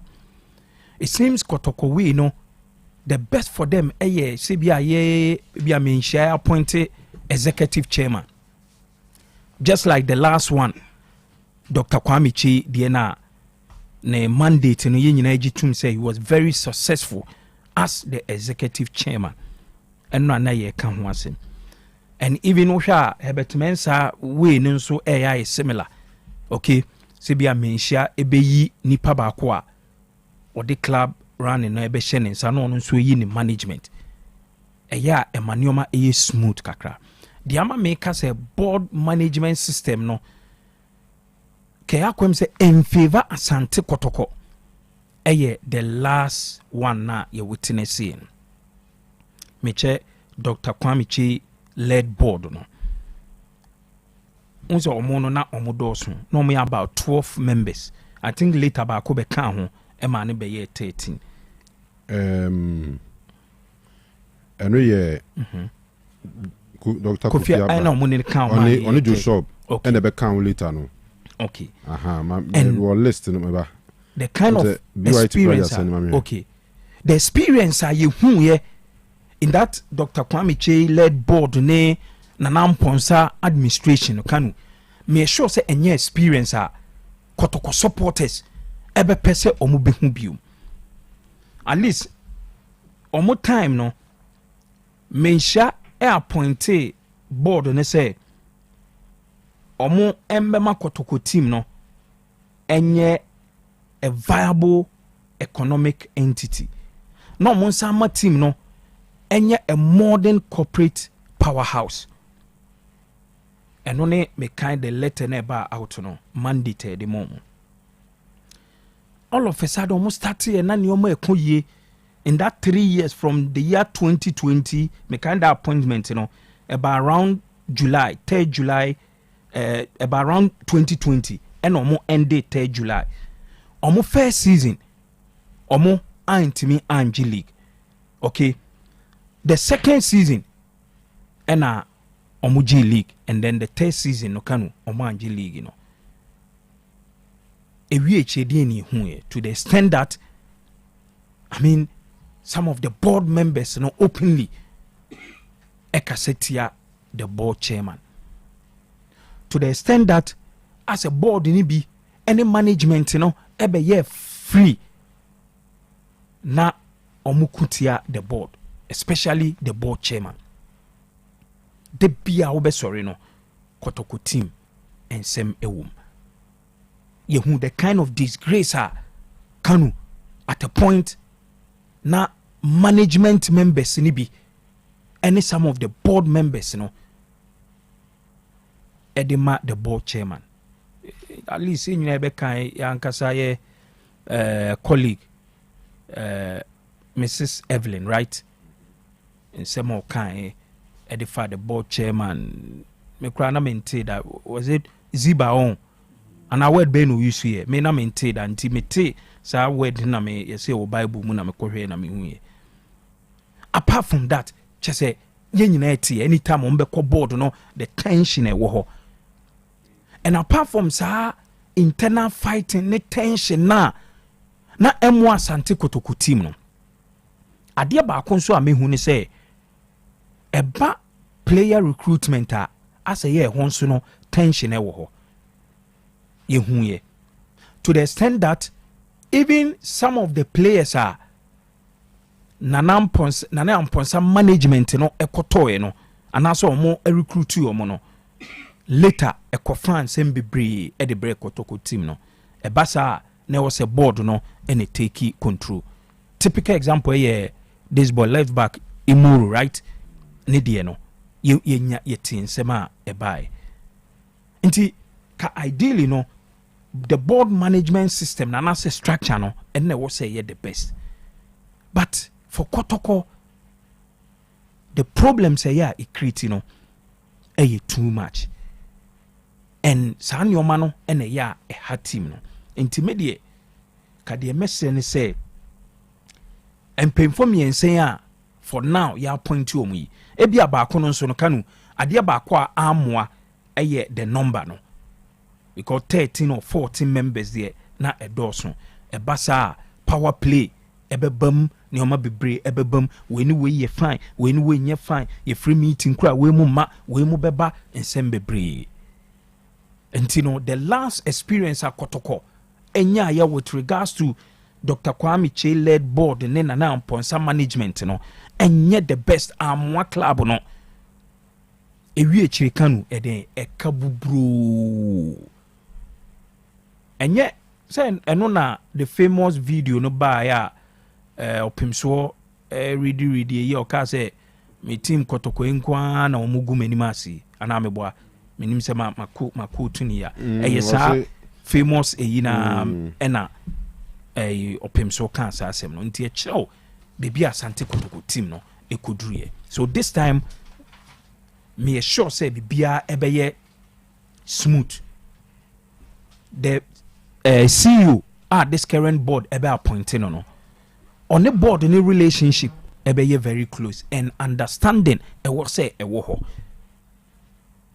anytime the management in the board power play ebeba friction ebebo muntem no there's nowhere a football club ebetimi aye successful so me sure say by the experience the last board management you witness this current board ebesua nneɛma bebree ɛde efiri mu na ɔmo appoint a CEO a ɔne ɔmo vision anaasɛ ɔne ɔmo memfa sɛ nneɛma a ɔmo de begu akwan mu for the club no ɔmo bɛhyɛ the same vision ankɔba saa na management pɛ sɛ yɛko sei na board pɛ sɛ yɛko sei a ɛno na ɛyɛ a ɛde internal friction internal memfa sɛ problems ɛba no. So I'm expecting my expectation they can me expect it at this time you be who changes be brave na the club no running no ebe smooth because maybe at Sante Kotoko aba bedru you know can me assure say in the wisdom of our pim so and who say be a club no air no and the kind of investment over the past 3 years why you know can we tiska pim so invest to a club nim even yen nyina akure behwe players omo to omo any players akanu omo free club nim no ye to ebi abe 10 players in the summer then enu January transfer no ye de bia to transfer omo ko ye be to bi January omo beba omo ntimi mobo no ubon se season ne ende a na eja be ye 10 e de akọ e kan ko a nti at least say in the wisdom of Opimso we appointed these 3 great gentlemen na se omo eneba be take over as the border make sure said this time omo ebe learn lessons be brave na club no enkan kwa na say the future of the club no ebe adia ebe si omo ani so na enkoye the usual de bia 3 points kotoko ebe prepare for the week na weekend omo akwa fighting for only the 3 points this time at least in the area of sponsorship investment infrastructure at least kotoko supporters no epeso mu hu nioma bia kanu omo so ede be hwahwa omo hu se bia board yi ba yi kra no kotoko enyo omo mini stadium ewo adakuja achi kotoko ebetimi abo some of omo home matches ewo ho so expectation no ebe wo soro pa alright but ade ba kon so a ebo a IMC led by Nana Pinkran Kanu untanti negative reportage from the camp of Asante Kotoko na ni say oye a firm leader pa Kanu oye very firm ewo ni leadership ho and a problem na wo kan say Kofi I say onim anase on TV da no unsa ade de ba ne say anytime a new board and a management bi beba na ebeye say obeye aligned to radio station bi no okay a honsu tini create problem say be a new board yaba na kanu e bia omo na Otec na ehwe boom like the American hotel so omo na kasa ni interview e from the moment a radio station A and B no be friend na onya no ana say on man sa attention not to say ye no ene hey be set agenda no and no the report by ne way or china way but who said this Nana Pinkra IMC no un shedden who said omone radio station be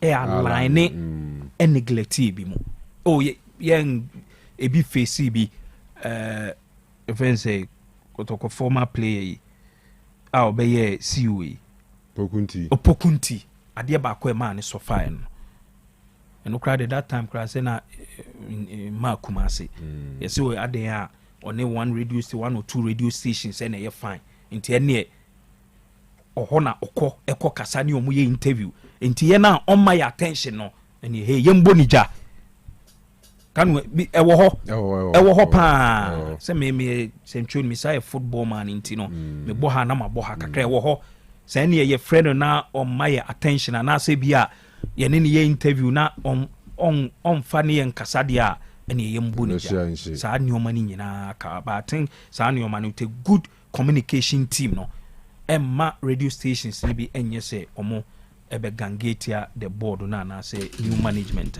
kotoko bepe alright senior me da say BYT Bright Eboa Taylor the latest signing in town Ozi on a taxi driver been a year round, your friend Fatao. Okay. Na Fatao ya die pa na OTA shown every night.